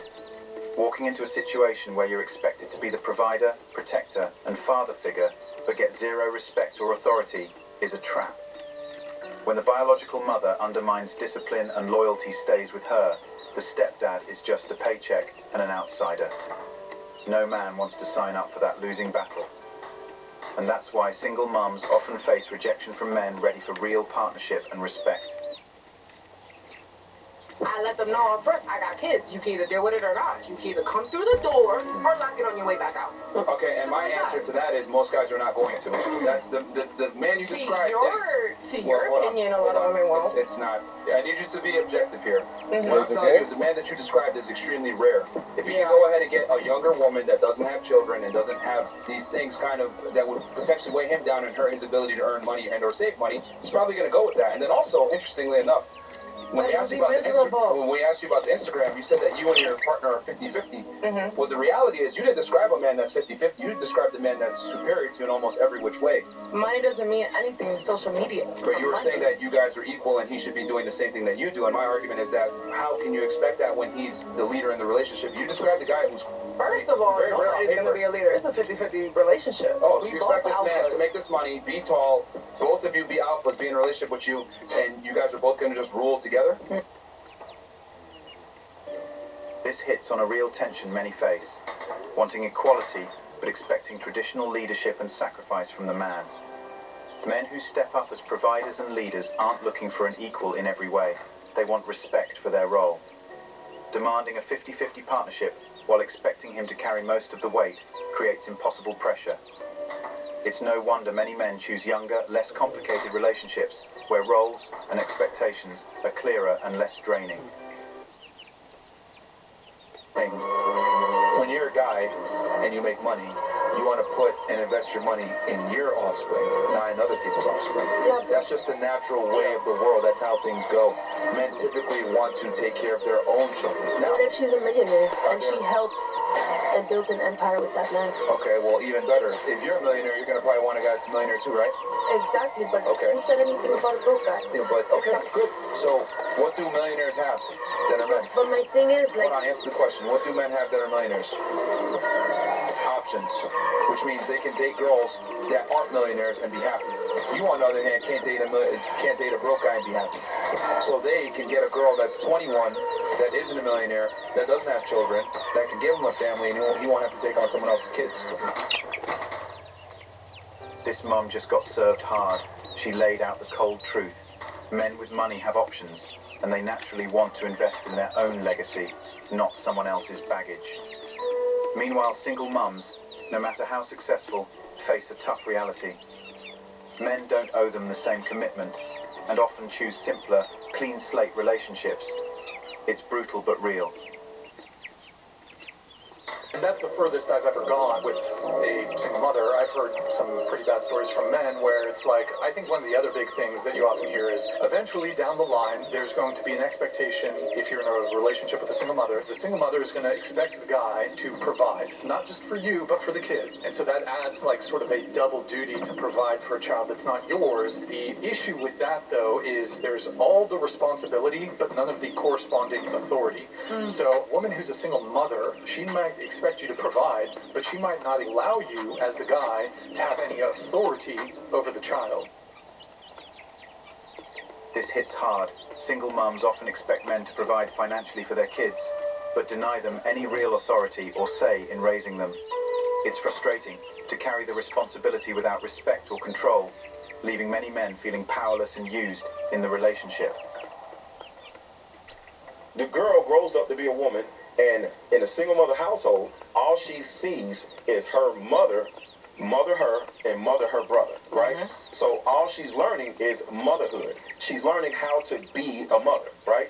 So the son, as a boy, he sees his mom mother him. And then a lot of times he sees his sister mother him also, pick up after him, right? So when he grows up, all he knows how to do is be mothered.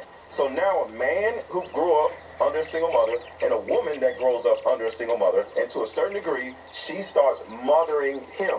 And guess what? He's okay with that because that's all he knows, and she's okay with that because that's all she knows.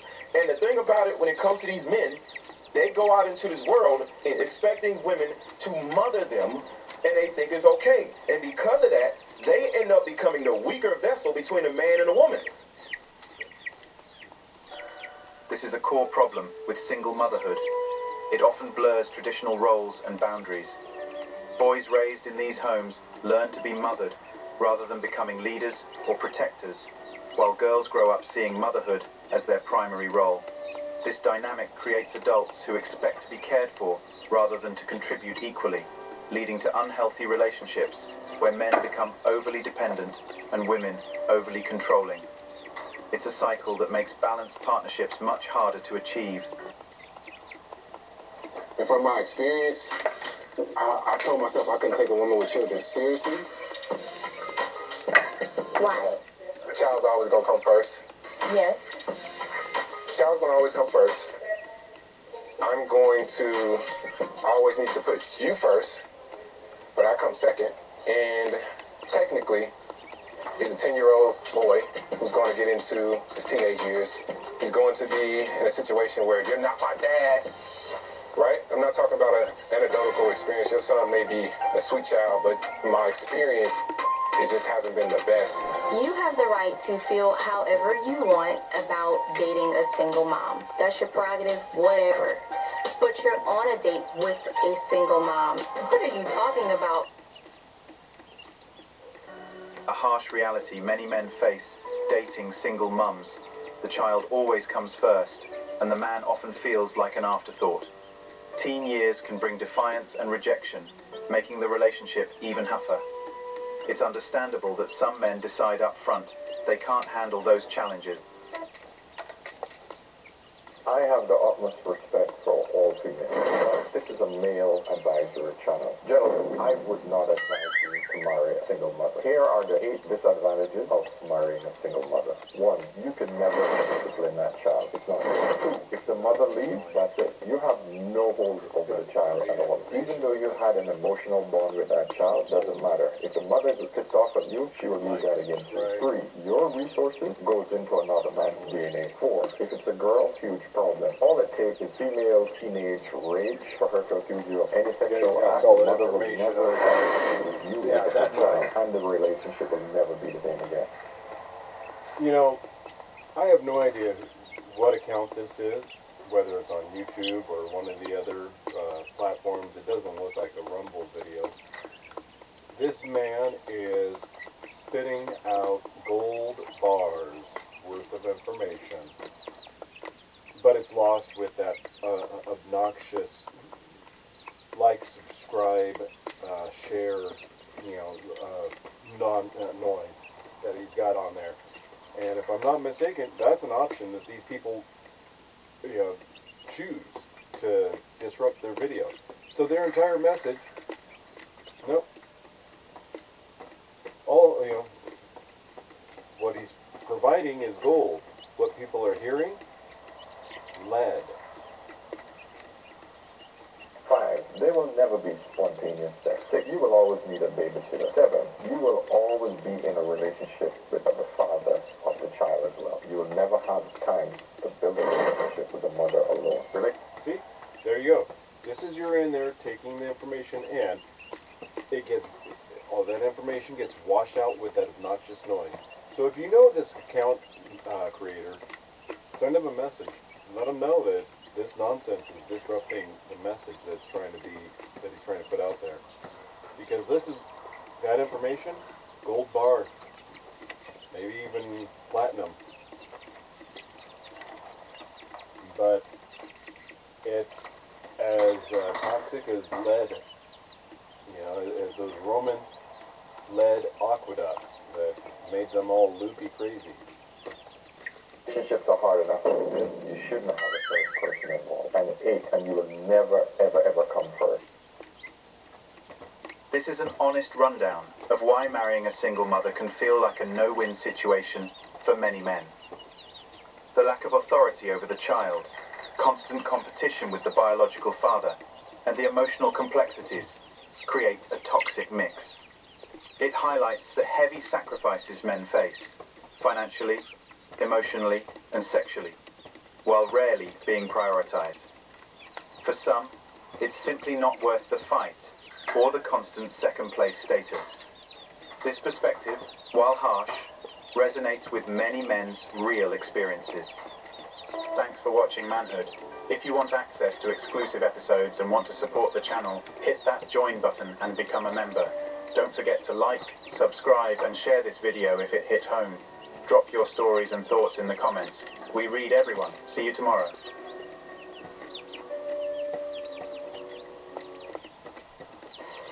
everybody. Welcome back to Men Need to Be Heard.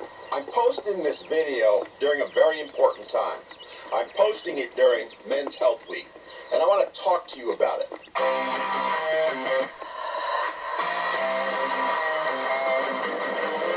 So in case you haven't heard, this week is officially Men's Health Week.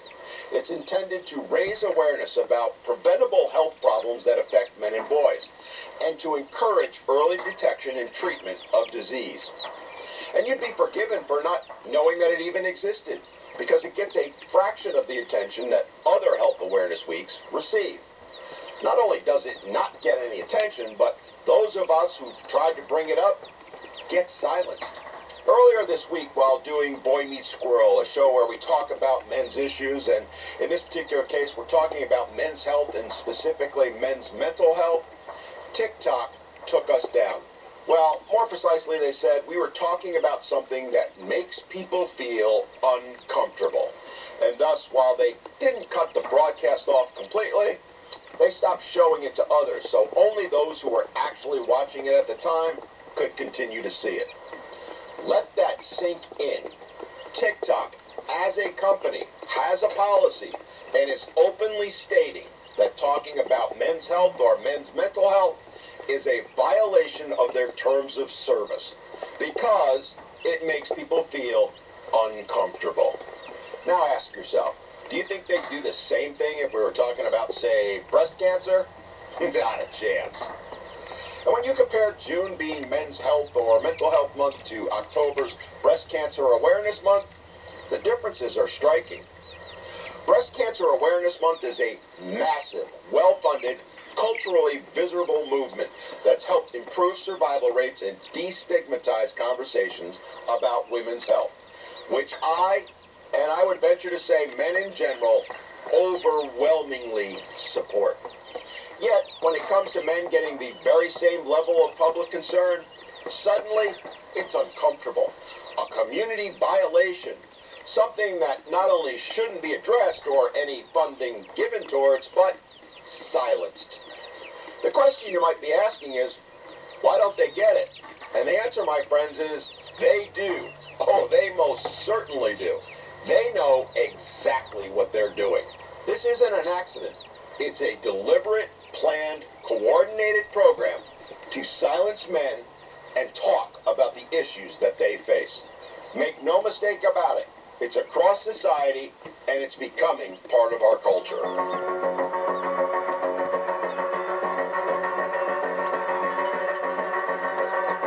A major reason why men don't seek help and why they don't talk about their struggles is cultural conditioning.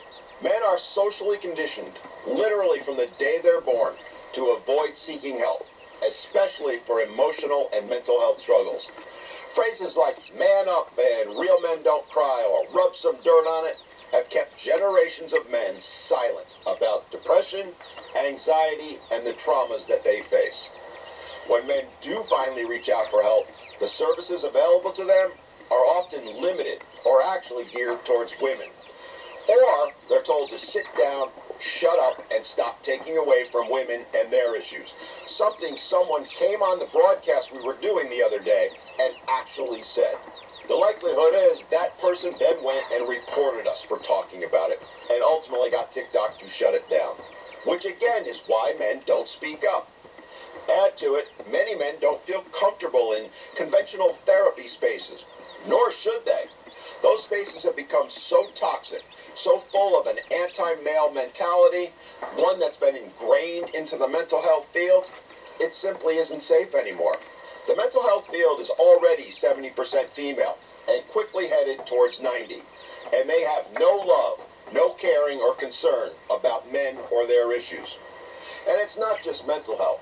Resources for male-specific physical health issues, things like prostate health or testicular cancer, remain scarce at best. A mere fraction of those that are provided for women. And even in the mental health advocacy spaces, male unaliving is under-addressed, despite the fact that men make up nearly 80% of those deaths. And ignoring men's health issues doesn't just hurt men. It hurts families, children, workplaces, society and communities, and ultimately, even women. When men fall, everyone around them falls with them.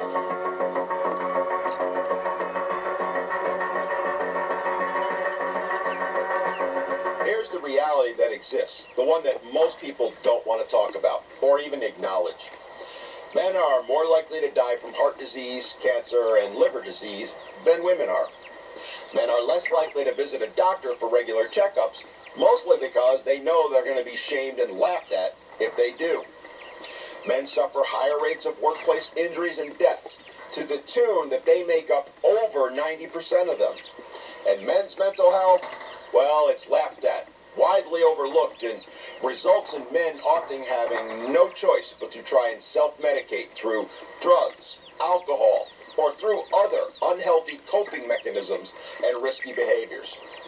And they face all of that while being told if they wanted to fix it, they could, while at the same time being told if they do try and fix it, they're somehow taking away from women and their issues. Many of these risks that we've talked about are preventable or treatable when caught early, but the combination of stigma, poor outreach, and lack of targeted resources leaves men vulnerable. The reason women outlive men by 5 to 8 years now isn't because of biology. It's because of systemic, global planned initiatives to make it that way.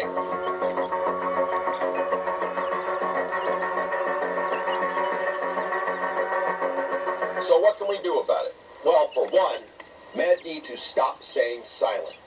We need to speak up and say, we're not going to be ignored anymore. Awareness is the first step. If we don't start talking about our health, about men's health, and make it a priority, especially during weeks like Men's Health Week and beyond, nothing is going to change. We need to normalize and allow conversations around things like mental health and unaliving prevention, prostate, testicular, and colon cancer screenings, cardiovascular health, substance abuse treatment that needs to be tailored for men, and the big one that no one really wants to talk about, that male victims of domestic violence exist, and the traumas they face are every bit as bad as those of female victims. We also need more male-specific outreach campaigns, ones that meet men where they are, using messaging that resonates with them instead of demonizes them. Community initiatives, social media campaigns, and public health programs should treat men's health with the very same urgency and visibility as women's health.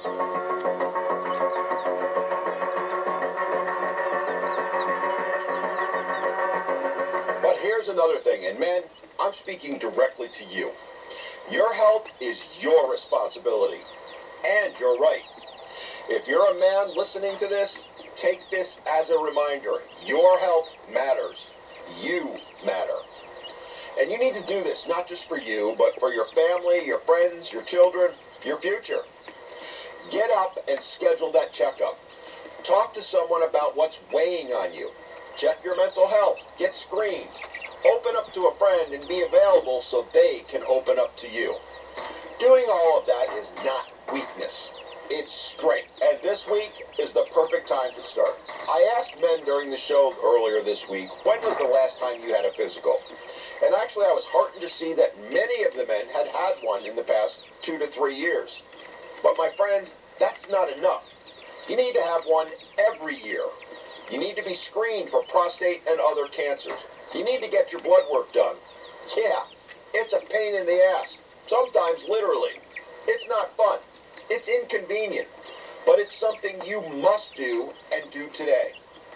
And I'm challenging you, if you have not had a physical in the past 12 months, right here, right now, go pick up the phone and schedule one. Don't do it for me. Don't do it for your children or anyone else for that matter. Do it for yourself because you do matter. All right, I want to hear from you. Do you feel men's health issues get the attention they deserve? Why or why not? If you don't take care of your health, why? Why do you ignore it so much? Drop your thoughts in the comments. Let's talk about it and shine a light on this issue together. Let's help hold each other accountable to making ourselves and all men a priority. Because doing so doesn't make us lesser as a man. It makes us more. Gen Z has given up. When it comes to saving, Gen Z asks, what's the point? That's dangerous, expert says. Oh, yeah? Many feel frustrated by a tough job market and worried about debt. Okay.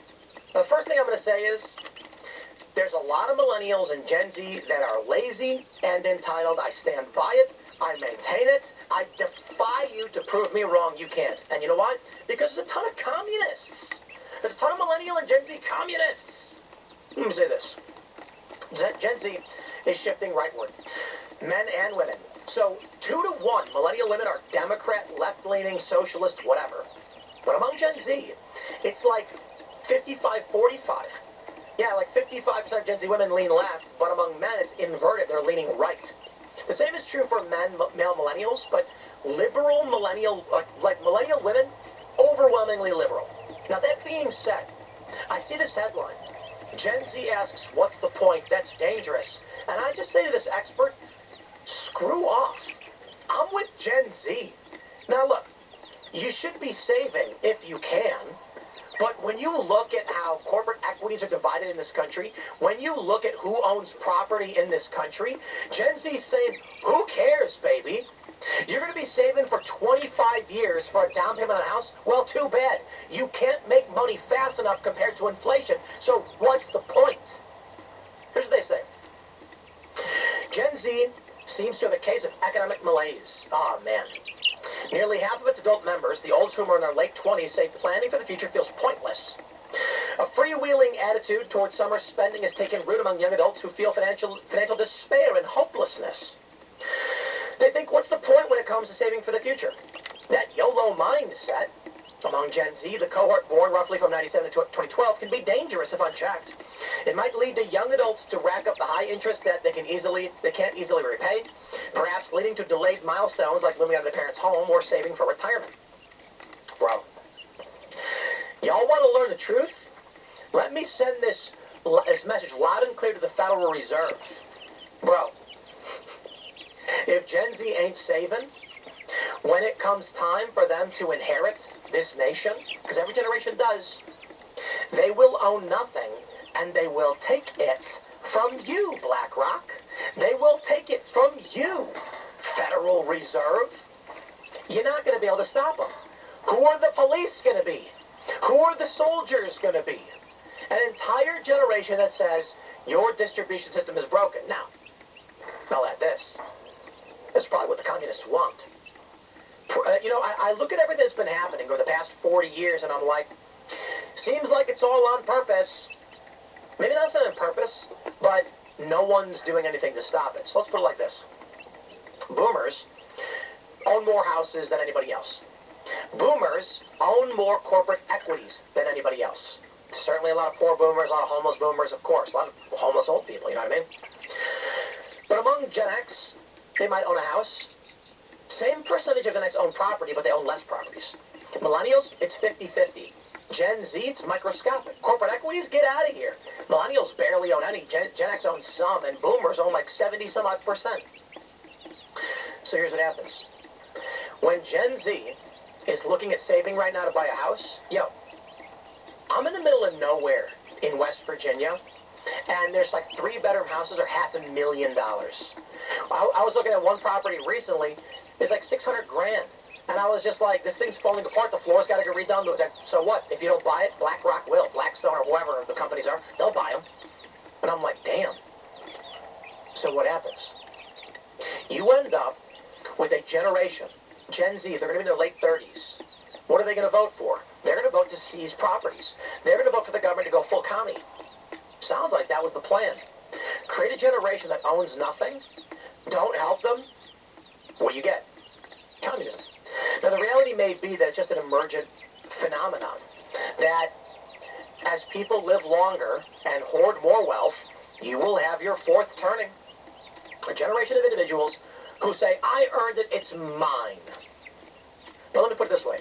That $600,000 3-bedroom, You go to a Gen Z kid and say, you're going to need $120,000 down to buy this house. And they're going to laugh in your face. How the f am I supposed to get 120 grand? And you're going to say to them something like, well, look, you're making $50,000 a year. Just start saving now. Your rent is $2,000 a month. So they're going to say, okay, I'm getting 50 grand a year. So let's see, let's just break the math down. 50 grand a year. They're like, I'm going to be taking home like, let's just say $900 a week. Maybe, probably 7 because taxes. I got to spend 2 weeks to pay my rent. I got $1,400 left. I need what, $1,000 a month for food because food prices are through the roof. I can't afford health care. You think I'm going to put that $400 in a savings? Okay. I got $400 per month in savings if I don't do health care, don't do dental. How long is it going to take me to save up? $400 a month. You put it in your savings. You got a little tiny interest rate maybe. All right, after a year, you've got $4,800. How close are you to that $120,000 down payment? And the argument is they're going to increase their salaries over time. Not with AI coming in, baby. You think you're going to be able to make more money when AI takes your job away? No. Corporate entrenchment is going to take everything. Uber is going to fire all the Uber drivers and have robocars driving everybody. So no more gig economy. Bro, you're going to be, if lucky, doing a manual labor job. You're going to have all of these Gen Z people fighting in an attention economy to make money, and there will be little to go around. So this system, I feel like it's going to implode, okay? To be fair, if Gen Z can't buy houses, housing prices are going to implode. Hey, boomers, 72% own a home and a large portion own multiple homes. They're going to die, and everybody says, maybe they'll inherit a house. Nah. Because when they die, even if you inherit the house, who can afford to buy it? Not some other Gen Z person. Millennials may either, like they're not going to need one because millennials are going to be in their 60s when boomers are dying. Isn't that crazy? That's kind of wild. Gen Xers are going to be in their 60s and 70s. Millennials are going to be in their 50s to 60s. And they're going to be like, I'm 50. I'm not buying a house now. It's like you already got one, or you're set where you're living, you're retiring. Big corporations start buying up these properties. And that's where it gets scary. But I do think the strong possibility is that the housing prices just collapse. Maybe Gen Z can then afford to buy houses, but here's the other problem. They know Gen Alpha.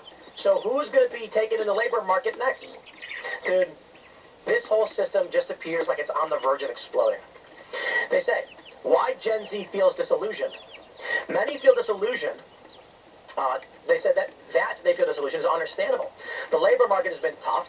Unemployment rate's relatively low. However, it's much higher for Americans 22 to 27 at 5.8%.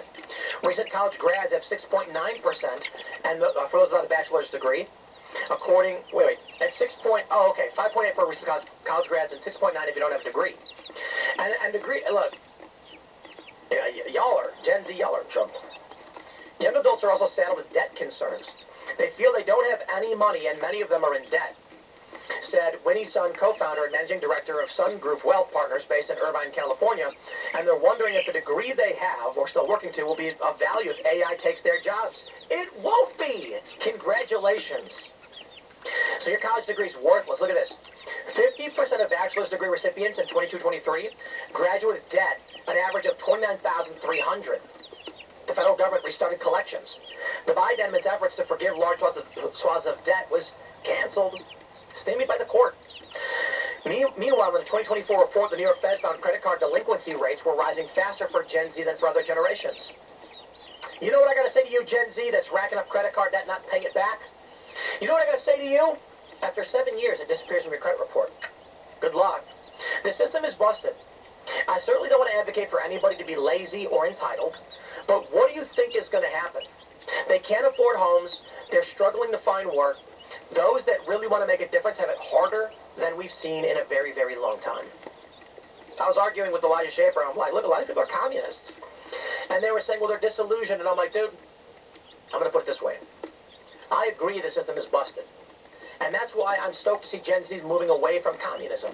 But I'm not going to defend the commie, lefty, millennials and Gen Z who think they're owed and they'll take whatever they want. I'm going to tell you this right now. The opportunity exists for those who are the strongest. And these are the conditions made by the left, not the right. They say it's social Darwinism. Yeah, well, I got news for you. If you're sitting here right now and you're saying the system is busted, So you ain't gonna do anything about it, and you're gonna burn and whatever? Okay, good luck. Maybe you'll join the commies. I get it. But if you're someone right now who says, I don't care, I'm gonna save anyway. I'm gonna buy whatever little bit of crypto I can, I'm gonna do, I'm gonna invest, I'm gonna do whatever. I'm gonna start doing push-ups right now. You'll find that you'll succeed. When the dust settles, chance favors the prepared. So I wish you the best of luck, Gen Z. I get it, man. It's gonna implode. Smash that like button, share the show with everyone. Stay tuned. We got more coming up for you. And you can follow me on X and Instagram at Timcast. Join us at timcast.com. Go to timcast.com right now. Click join us. Get in that Discord server. We got events coming up. If you're saying, bro, I don't even know where to get started, get community. This is why we built the Discord. You sign up, you get in the Discord, you say, guys, I'm 25, I got no idea what to do, and people are going to be like, brother, I will make you stronger, I will make you smarter, I will make you faster, I will make you better. We are a social species. We survive together. If you don't know where to begin, tens of thousands of people in our Discord community, and they're going to tell you what you can do. Not only that, there's one day going to be some old man sitting in his chair, and you're going to say, I will do whatever it takes. He's going to say, work with me. And one day, he's going to hand you the keys to the castle and say, because of your hard work, because of your perseverance. The key to the castle is not free money. It's not entitlement. It's not inheritance. I'm saying he's going to give you the key to success of all of the hard work. This is what we do. We hand down what we have built to the next generation. Community is key. Get involved, man. They're playing video games. They're doing events. We're doing events. We want to see you there. Thanks for hanging out. We'll see you on the next segment.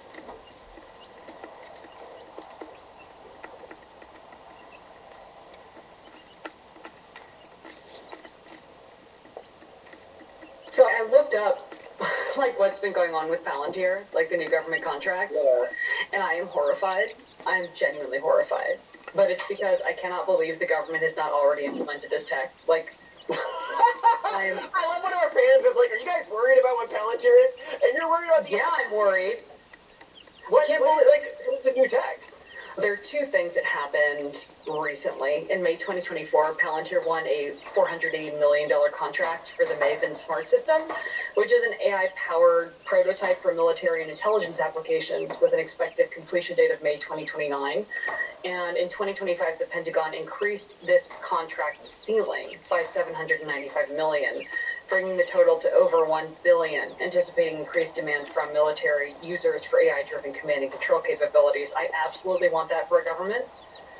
Imagine how insecure you would feel if your government was doing nothing with AI. Yeah, seriously. And then also, a $217.8 million contract was awarded to Palantir, a subsidiary of it, to Palantir USG, by the Space Force's Space Systems Command.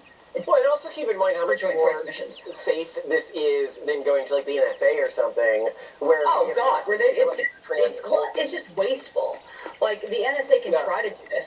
So another thing is that people are freaking out about them because a lot of these deals, and there are other deals too.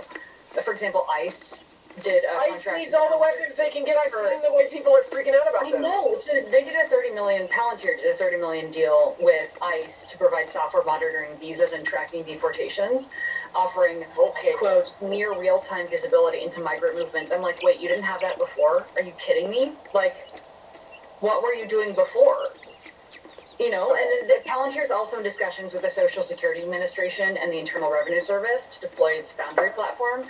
And the Foundry platform of Palantir organizes and analyzes data, so it enables the merging of sensitive data sets across agencies. And why people are freaked out about the Foundry platform is that it's one, central to many of Palantir's government contracts, but it allows agencies to integrate data from various sources. So you can take financial records and immigration data and health records. Exactly the thing that led to 9/11 was not being able to integrate. Not enough interagency communication because they had knowledge that this was going to happen. Yes, but people weren't talking with each other because they're idiots, and Palantir fixes this. And so you put this onto a central system for analysis. And, when you have this adopted by the Department of Homeland Security and Health and Human Services, the New York Times fears this created a master database by merging sensitive information like bank account numbers and student debt and medical claims and disability status. But I'm like, yes. Why don't we have a central database of that? We need that. Yeah, how do we not have that? It disturbs me Because I guess I was, you know how I always like take the most charitable interpretation of someone, right? Like I assume that they're doing their best work. And so I assume that like if I apply for something with the government, that they're also aware of all like my tax payment status, my social security status, they're aware. No, they have no idea. Like, there are just like 17 different Simones in the U.S. government, and none of them are integrated data-wise. They have no idea what the other Simones are doing. You know, what one Simone could be a felon who this guy doesn't know. Like, I can't believe that. And this is how you end up getting, for example, illegal immigrants voting. Or social security payments going to people who are like 500 years old. Yeah, like, how are we not? Like, we need more Palantir. Just like, you know what? Actually, just end the U.S. government. Make it 100% Palantir. Yeah, like, I'm done. Like, Malcolm, contractors is the only one I trust. No, like, they're competently run. Alex Karp is, like, extremely dedicated to the company, to the cause. I think he's created a very enthusiastic Can we like, shut down, like, Boeing, for example? Like, that needs to end, okay? I know. Like, of all the organizations that I'm, like, super cool with having a little too much power, like, guys... I mean, a point that J.D. Vance had made in an interview with a comedian recently who was like, well, I'm freaked out about all this, is J.D. Vance is like, listen, like, every major corporation has levels of data information on you, on your purchase history, on your thoughts, on what you're saying in your own home, that put all of this to shame. Like, if you're worried about Big Brother listening to you, then maybe you shouldn't, like, have all these smart devices in your home. Maybe you shouldn't have a smartphone sitting live next to you all the time, not sitting in a Faraday cage. Like, it's already happened. But this isn't in the hand even of the U.S. government that ultimately wants the best. You know, no, like China's getting all this information, I assure you. Yeah, no, China, yeah, you've got TikTok on your phone, China. CCP's listening. They know what's going on in your life. They know that you're menstruating right now. They know that you're a little bit irritable because of your seasonal allergies, but the U.S. government can't even figure out if you're dead or not. Your personal menstruation notifications. That is what's going on right now. And I'd be really excited if I heard Palantir getting like a big drone contract or something, because we need to get way No, the more the merrier. Like, genuinely, I'm reading this and getting increasingly concerned of, like, wait, they weren't doing this already? Like, mods have been asleep this whole time? Like, I really do feel like a lot of... Why out there murdering people? Like, honestly, that's the... You know... So, do you want me to try to split this out and make this a micro episode to see how it does? You can just throw it out as a weekend bonus or something. Yeah, that's what I was thinking. Yeah, I think people have a completely... what's the word? Dysmorphic understanding of data security and privacy. And they're like, oh, yeah, like, oh, I'm just like my Alexa knows everything, like, ChatGPT knows everything. There's this new meme where you ask ChatGPT to, like, make a picture of who they think you look like based on all of your queries, and it's, like, everyone's really entertained by the cartoons created because they're, like, so spot on. Like, you have no idea the level of granular understanding that Google has about you, that Amazon has about you, that DoorDash has about you, that your local grocery store has about you. If you have a loyalty number, or even if you're using the same credit card number, like, this is just, like, so ridiculous. We need governments. Like, I'm genuinely concerned if the U.S. government is not integrating AI and drones into absolutely everything that it's doing. And as Dan Driscoll has pointed out, the Secretary of the Army, and as J.D. Vance have pointed out, so clarification, Dan Driscoll's a personal friend of ours and has been for a long time, and you would appointed Secretary of the Army. Continue. Warfare is fundamentally changing. Yeah. Alexander Krull, who has a great almost daily newsletter, like, shared this meme at one point. Well, showing... he has a half-great, half-insane pro-Ukraine. Oh, yeah, he went to this section for Ukraine. But, I mean, he was excited about this with Ukraine because, you know, this moment where recently Ukraine drove in just a bunch of normal tractor-trailer trucks full of drones. No one realized, and then they took out a bunch of military assets in Russia. And he put this, like, Alexander Krull, their creator, used a meme that showed, like, a U.S. aircraft carrier, like a UK aircraft carrier, like, all these aircraft carriers, like, so incredibly expensive. And then, like... a tractor trailer. Like, now this fundamentally changes warfare. We have to use AI. We have to be able to integrate data on, like, everything from, like, banking data to your health data to everything else to, like... So many people abuse the government right now because government workers don't care, fundamentally. Yeah. And we have an episode that I was going to do on that. Well, it's not just not caring, it's that...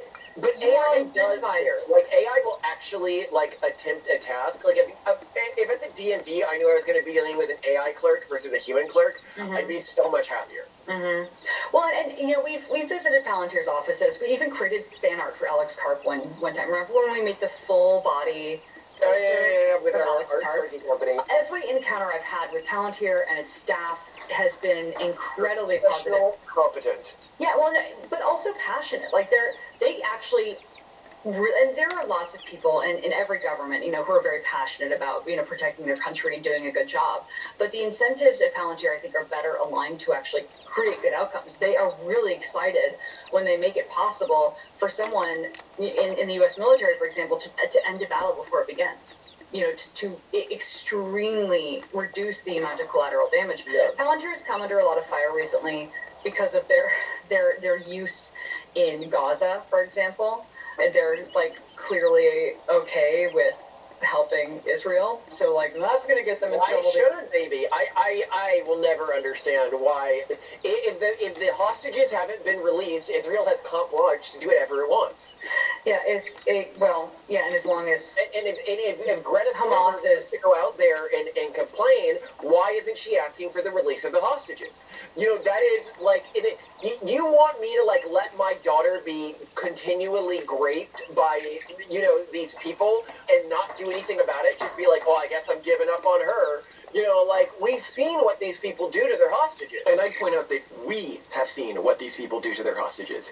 People like Greta Thunberg and the other people on her selfie boat have not seen what they do to their hostages, because when the Israeli forces offered to show her video of what was happening, she and the rest of the people on the boat absolutely refused to watch any of it. So this just shows that, from my perspective, it's not like she has seen what's happening on one side and what's happening on the other side. She's just like, I don't care what's happening to Jews. I just don't care.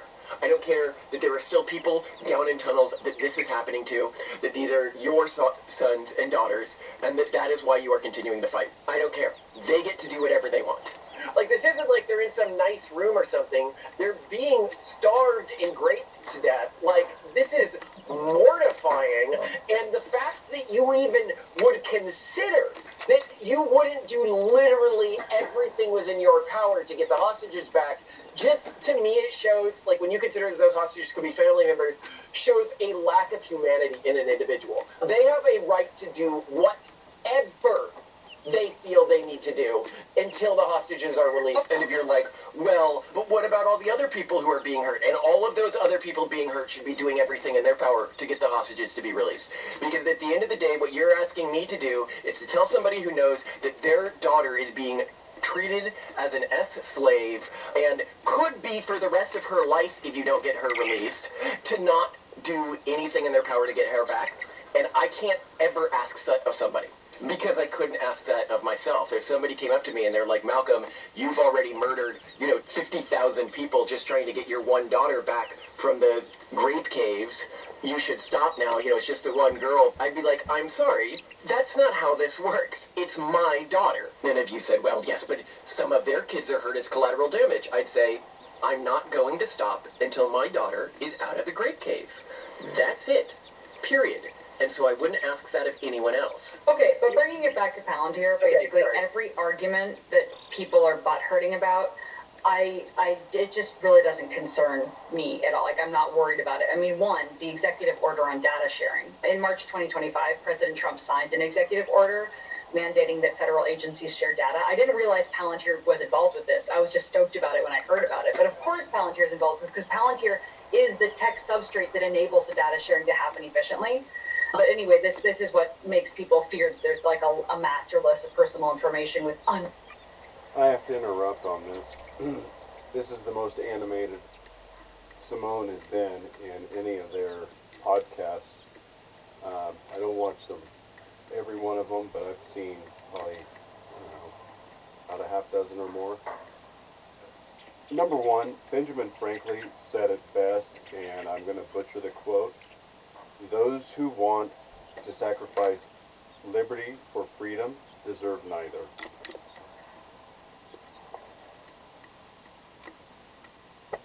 Those who are willing to sacrifice liberty for security deserve neither. But it'll make everything much more streamlined. Stop with the nonsense. All right. those who will sacrifice liberty for a little security deserve neither. The next point. I find it very difficult to believe a government which openly propagandized after the October 7th debacle about the separating of the shoulder and neck of infants, that they lied about that, being honest about rape situations.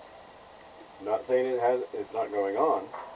I'm saying that that specific state in a certain region off the Mediterranean has a very long history of not telling the truth.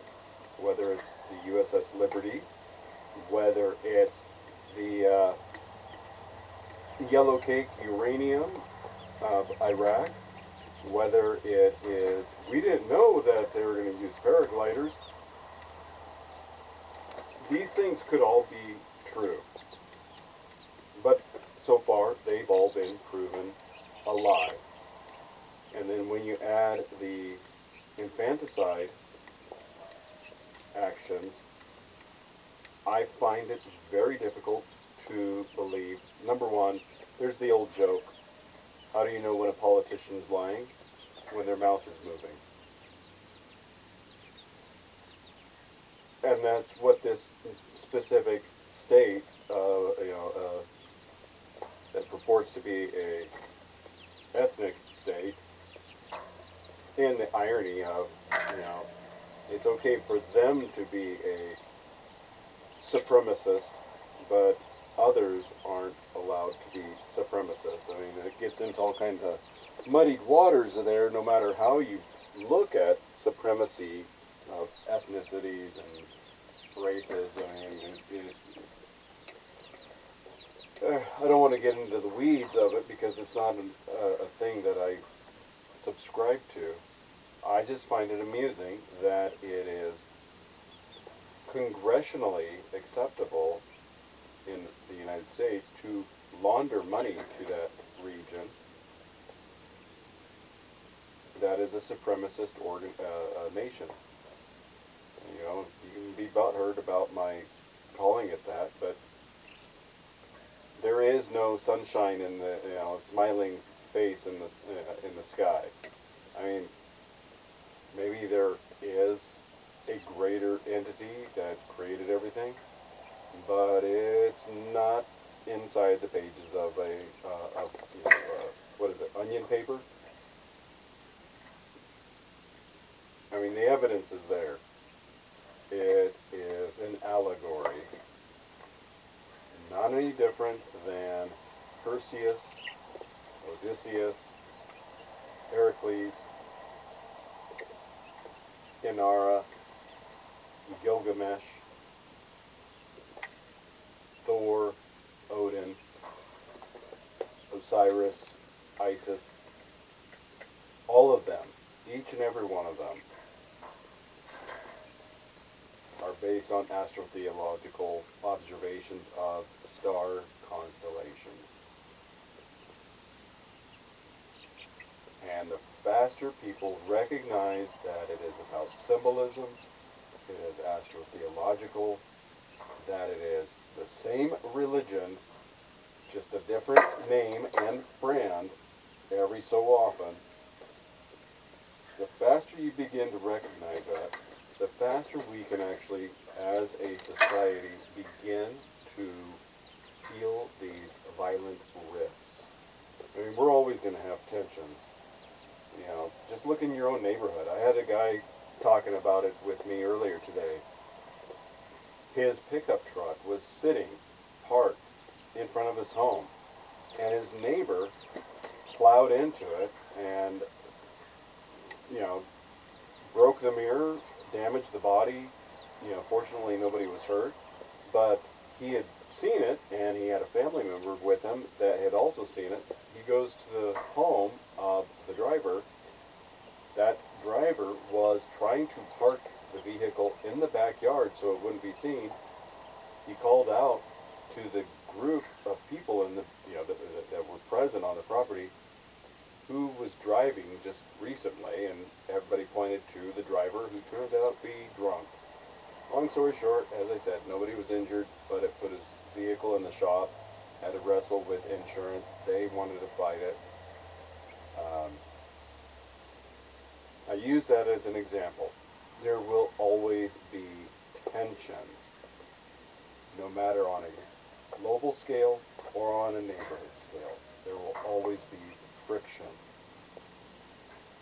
But if you're going to base it on fairy tales and fantasy off of what somebody saw in the night sky 5 to 10,000 years ago, you're on the wrong path. No star constellation is worth ending another person's life or depriving them of their property or their ability to function, any of that. Alright, so going back to what they're talking about. They're excited over Palantir.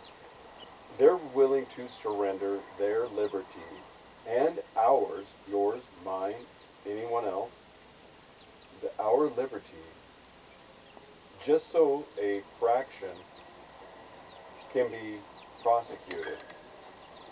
What ends up happening in that situation is the majority ends up persecuted. Remember, they haven't said it yet, and there's only 5 minutes left in this video.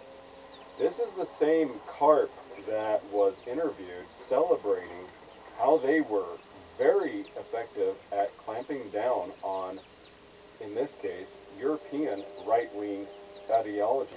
You may be of the opinion, well, of course, that's bad. It's nationalist, and that's bad, and it needs to be. If it can be done to one, it will be done to all. Those who are willing to surrender liberty for a little security deserve neither. And nothing against Malcolm and Simone. They put out some decent work most of the time. This one I fundamentally disagree on a couple issues. One, because of the Benjamin Franklin statement about surrendering liberty for security. The other one is that the nation state in the Middle East off of the Mediterranean that they're advocating for has a notorious history for lying and being deceptive.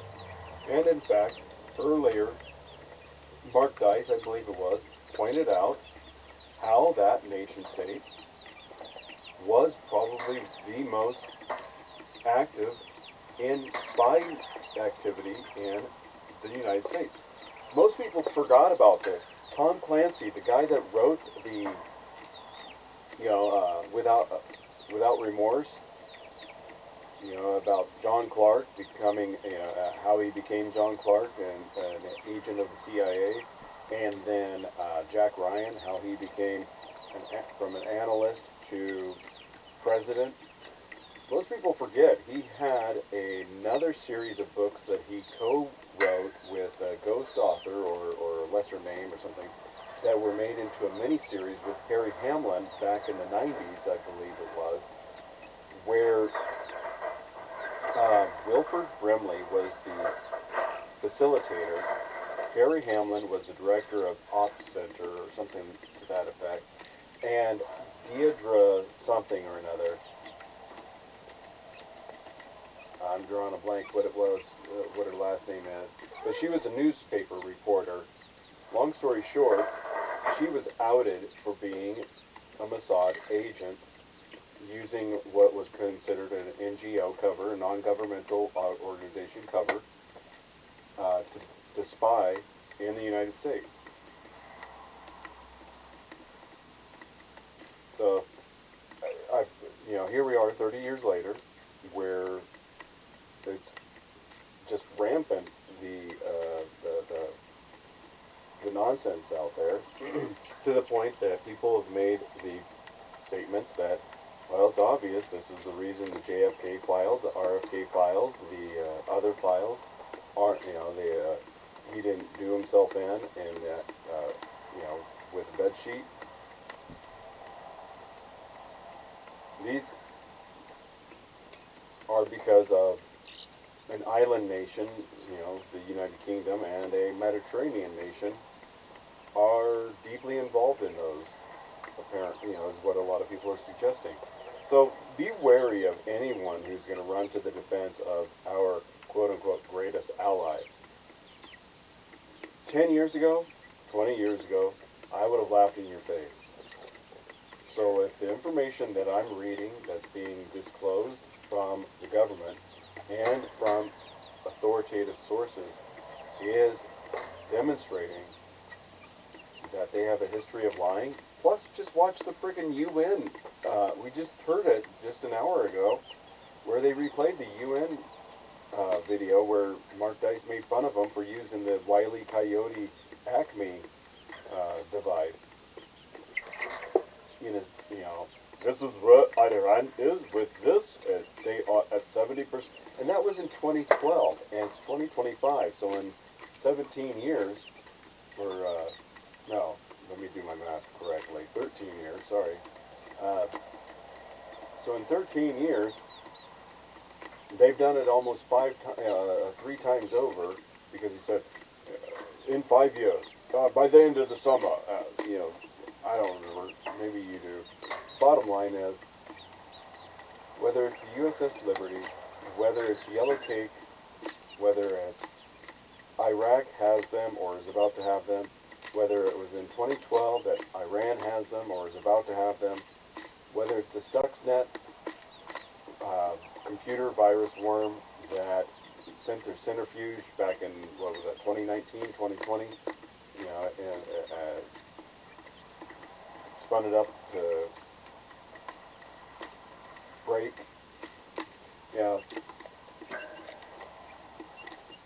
The fact is, they have not demonstrated any level of evidence that backs up their claim. There is no facts that back up their claim. All they've done is propagandize, and it's wearing thin. So no, I do not advocate. I won't advocate for a government surveillance state, nor will I advocate for a foreign nation to dictate how our sons, let's be real, it's our sons that are going to be enslaved, not our daughters. Daughters can go and do it. I don't care. They've had the soft treatment for 250 years. It's time that they actually start getting drafted and put in first line response combat positions. The young men have no choice. They will be prosecuted if they don't sign that selective service card. They will be denied voting rights. They will be denied education opportunities. They will be faced with fines and or felonies for not filling that card out. And that is not voluntary. That is threat. That is a legal term called duress. Look it up. D as in Delta, U as in uniform, R as in Romeo, E as in Echo, S as in Sierra, S as in Sierra. Any contract, anything signed under duress is not valid. It is null and void. I'm not a legal professional. Consult one to verify this, but just look it up. Duress is a thing you can use. And the fact that these young men do not have that as an option, but they're being compelled, meaning they're being ordered, is unacceptable. The days of us fighting, sending our men to fight in women's wars are over. So let's find out what the last 5 minutes of this propaganda piece is from them. They're all for government surveillance. I'm opposed to it.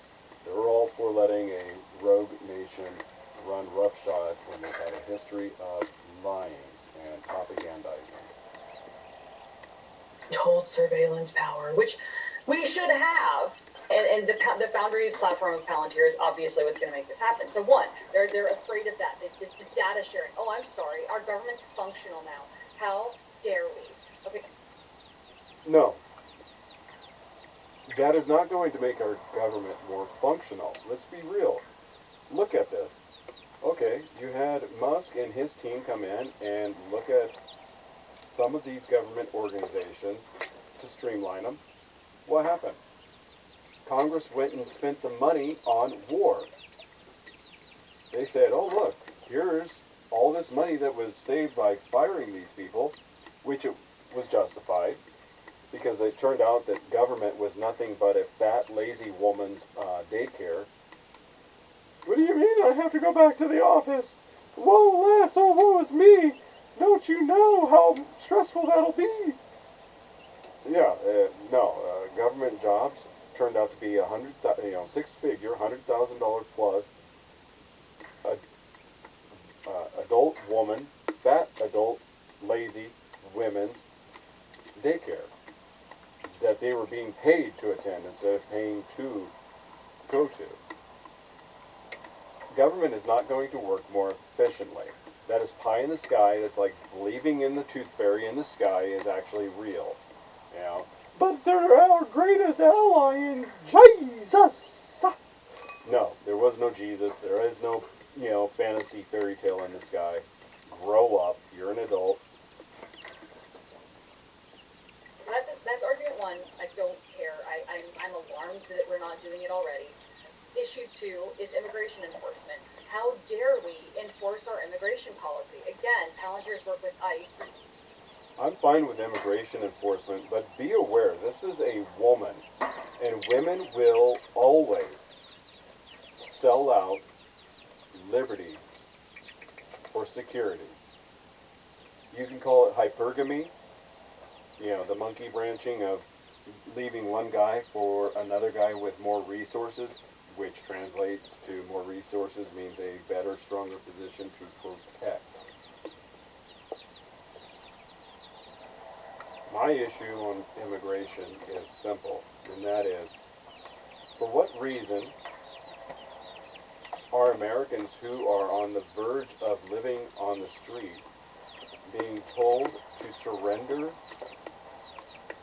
via sales tax, via income tax, via estate tax, via vehicle, gasoline taxes or licensing renewals?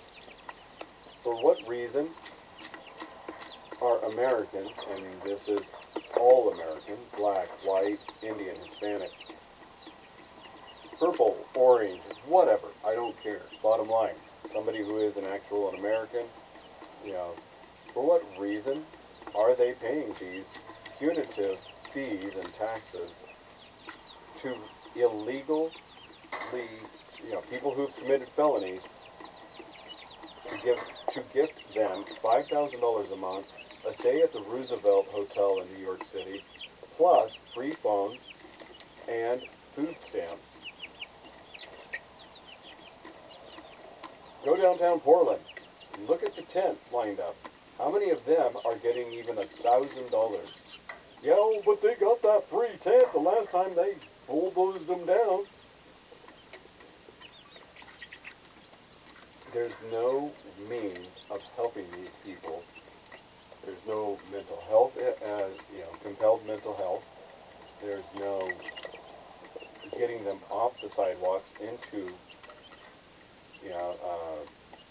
the equivalent of a Roosevelt, whether it be the Hilton or something down there. But, and I'm not saying that is the solution. I'm just saying, for what reason are we Americans who are fighting to survive and take care of our own families subsidizing people who've committed a crime being here $5,000 and more in so-called benefits? This is probably the only thing out of this episode that I would agree with. Unfortunately, this one is less than 20 minutes. They are notorious for their videos going for 45 minutes to an hour. Because of the deportation driving has drawn a lot of criticism, even from former employees and activists who argue that it could lead to mass surveillance and human rights violations. And there are 13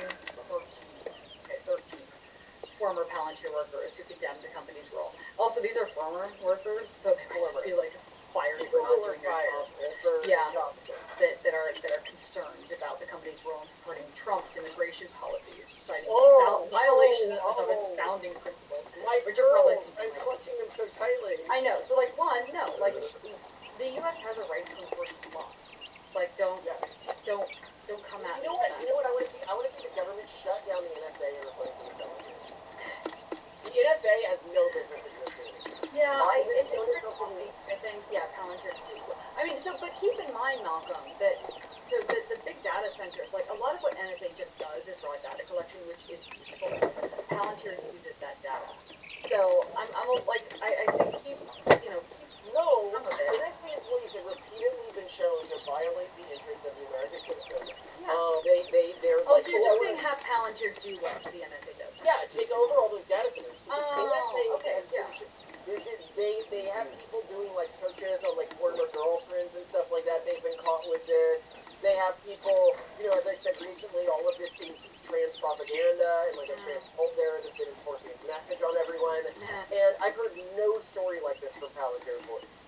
No, definitely not. No. None of this propaganda nonsense. None of this, The height of professionalism and motivated altruism. So then the fourth argument is the classic one of just like the ethical and the privacy fears, which you know how I How feel much is about Palantir paying you for this, by the way?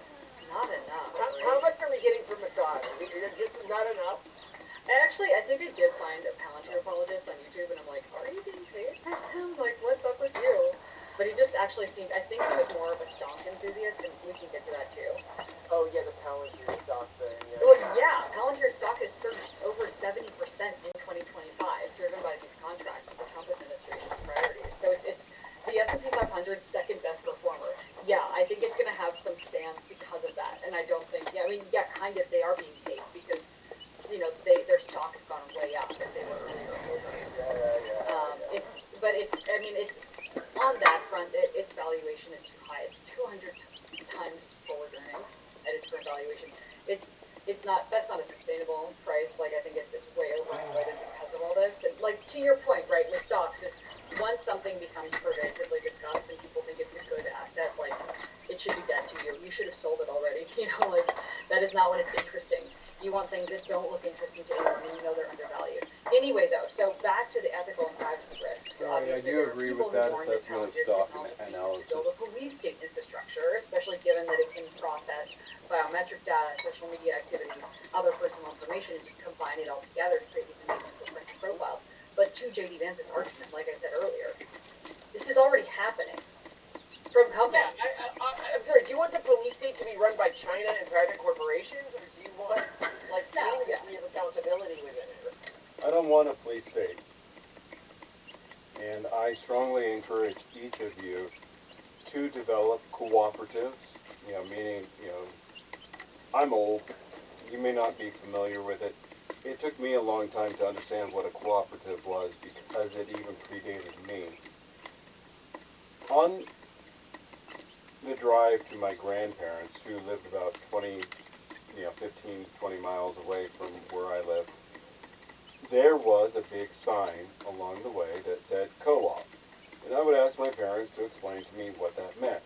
And they were not effective in telling me what it meant. As I've gotten older, I've come to understand what a cooperative is. A cooperative is just a group of community members who trade amongst themselves. I have butter and you have cheese. Can we barter? Can we exchange? Do you need to, or is something else necessary? Is it labor? Is it another item? And it's that whole argument of, but bartering is so not, efficient, and that would be a valid con on cooperatives, but that's not exactly how they work. A cooperative is just essentially,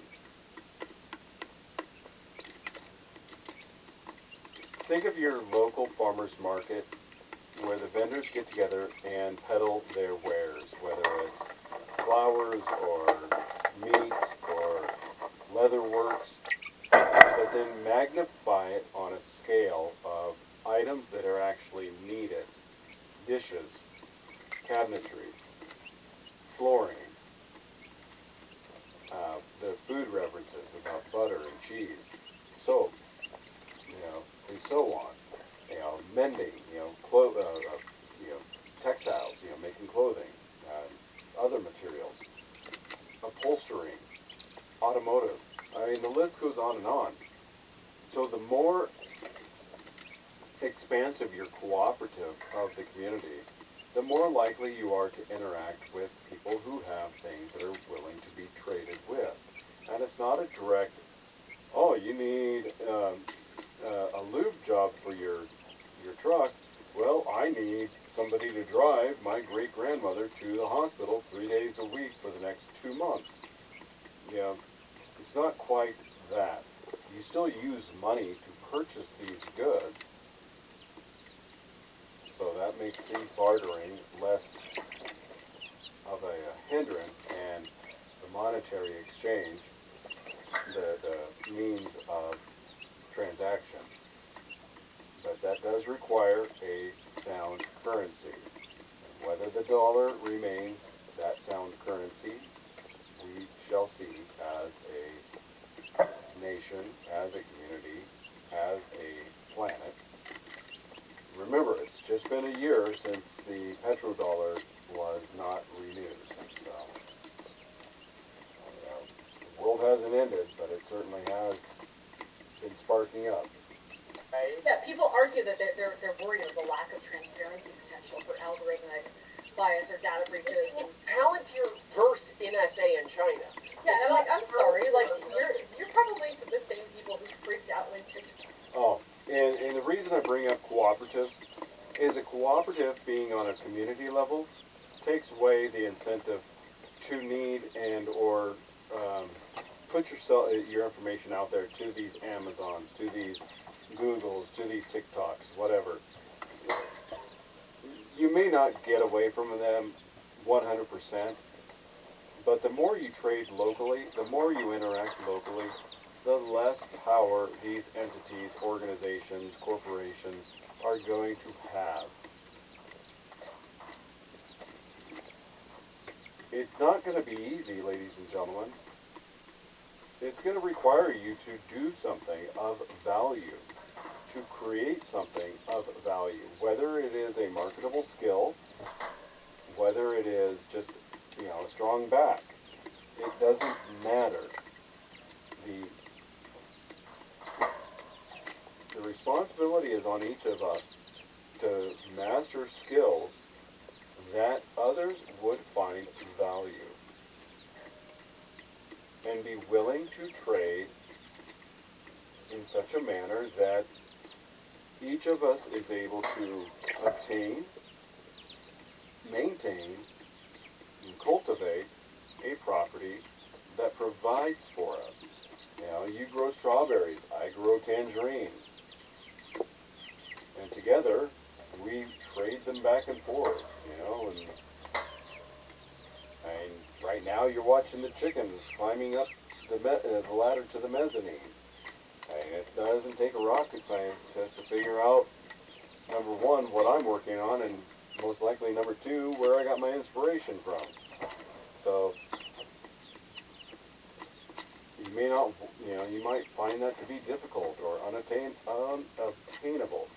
And as time goes by, I plan on revealing more as to what it was that I've done to get even this far along in the process, because these little ladies that you're watching are almost a month old. And their feathers are just coming out crazy. It's been fantastic. I'm just impressed by the size. I mean, the look is a triple. Anyway, let's get this last minute done. I didn't mean to interrupt so much. I am of the mind that I can provide my own security. I mean, as I'm spitting this out, I'm standing right in front of 6 camera images, showing me what is going on outside. Well, okay, 5 outside and 1 on the chickens. So, and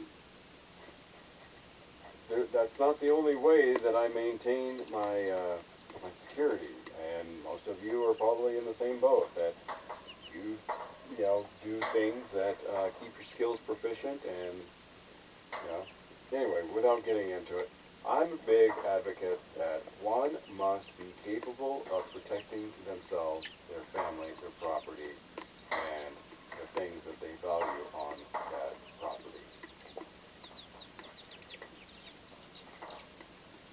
I am becoming more and more convinced that small communities, rural communities, cooperatives are the trend of the future. And without getting in the weeds again about astrotheology, I suspect that just as the Jewish people are a throwback to the age of Taurus, that's where the golden calf came from, was the age of Taurus. That Christianity will be a throwback to the age of Pisces, which is what we're in currently. That in the age of Aquarius, there will be offshoots that will, the Amish, I suspect, will continue. The Mennonites will still continue. Those who forsake technology will still continue in their current form. I suspect there will be a new religious offshoot in the age of Aquarius that will cater to those of us who incorporate a limited amount of technology without being part of the transhumanist agenda. Was going to be shut down. Like, I didn't see complaining then. This is kind of like people freaking out when we suggest the medal of motherhood, but like they also encourage most of the socialist policies that were, popular in the post-Weimar Republic Germany. So whatever, right? And then of course the final argument is that like, they're too close. Like the political, like Trump isn't. Well, one, Trump derangement syndrome. Like Trump is involved, so it's got to be bad. And also Peter Thiel is involved, so it's got to be bad. And must have been a good one to get you to zoom. Doge, and they just this is so incestuous. But like, I guess it's just because maybe there aren't that many competent people in the world. Yeah. Competent people work in important jobs. I'm so shocked by this. It's a collusion. So, yeah, I just like it's insane to me that people are having these freakouts, and people have created these long YouTube videos about how Alex Karp is a demon, and I'm just listening to them, and I'm like, I'm so concerned about Palantir's lack of power right now. Money, please. Oh, no, there's no money.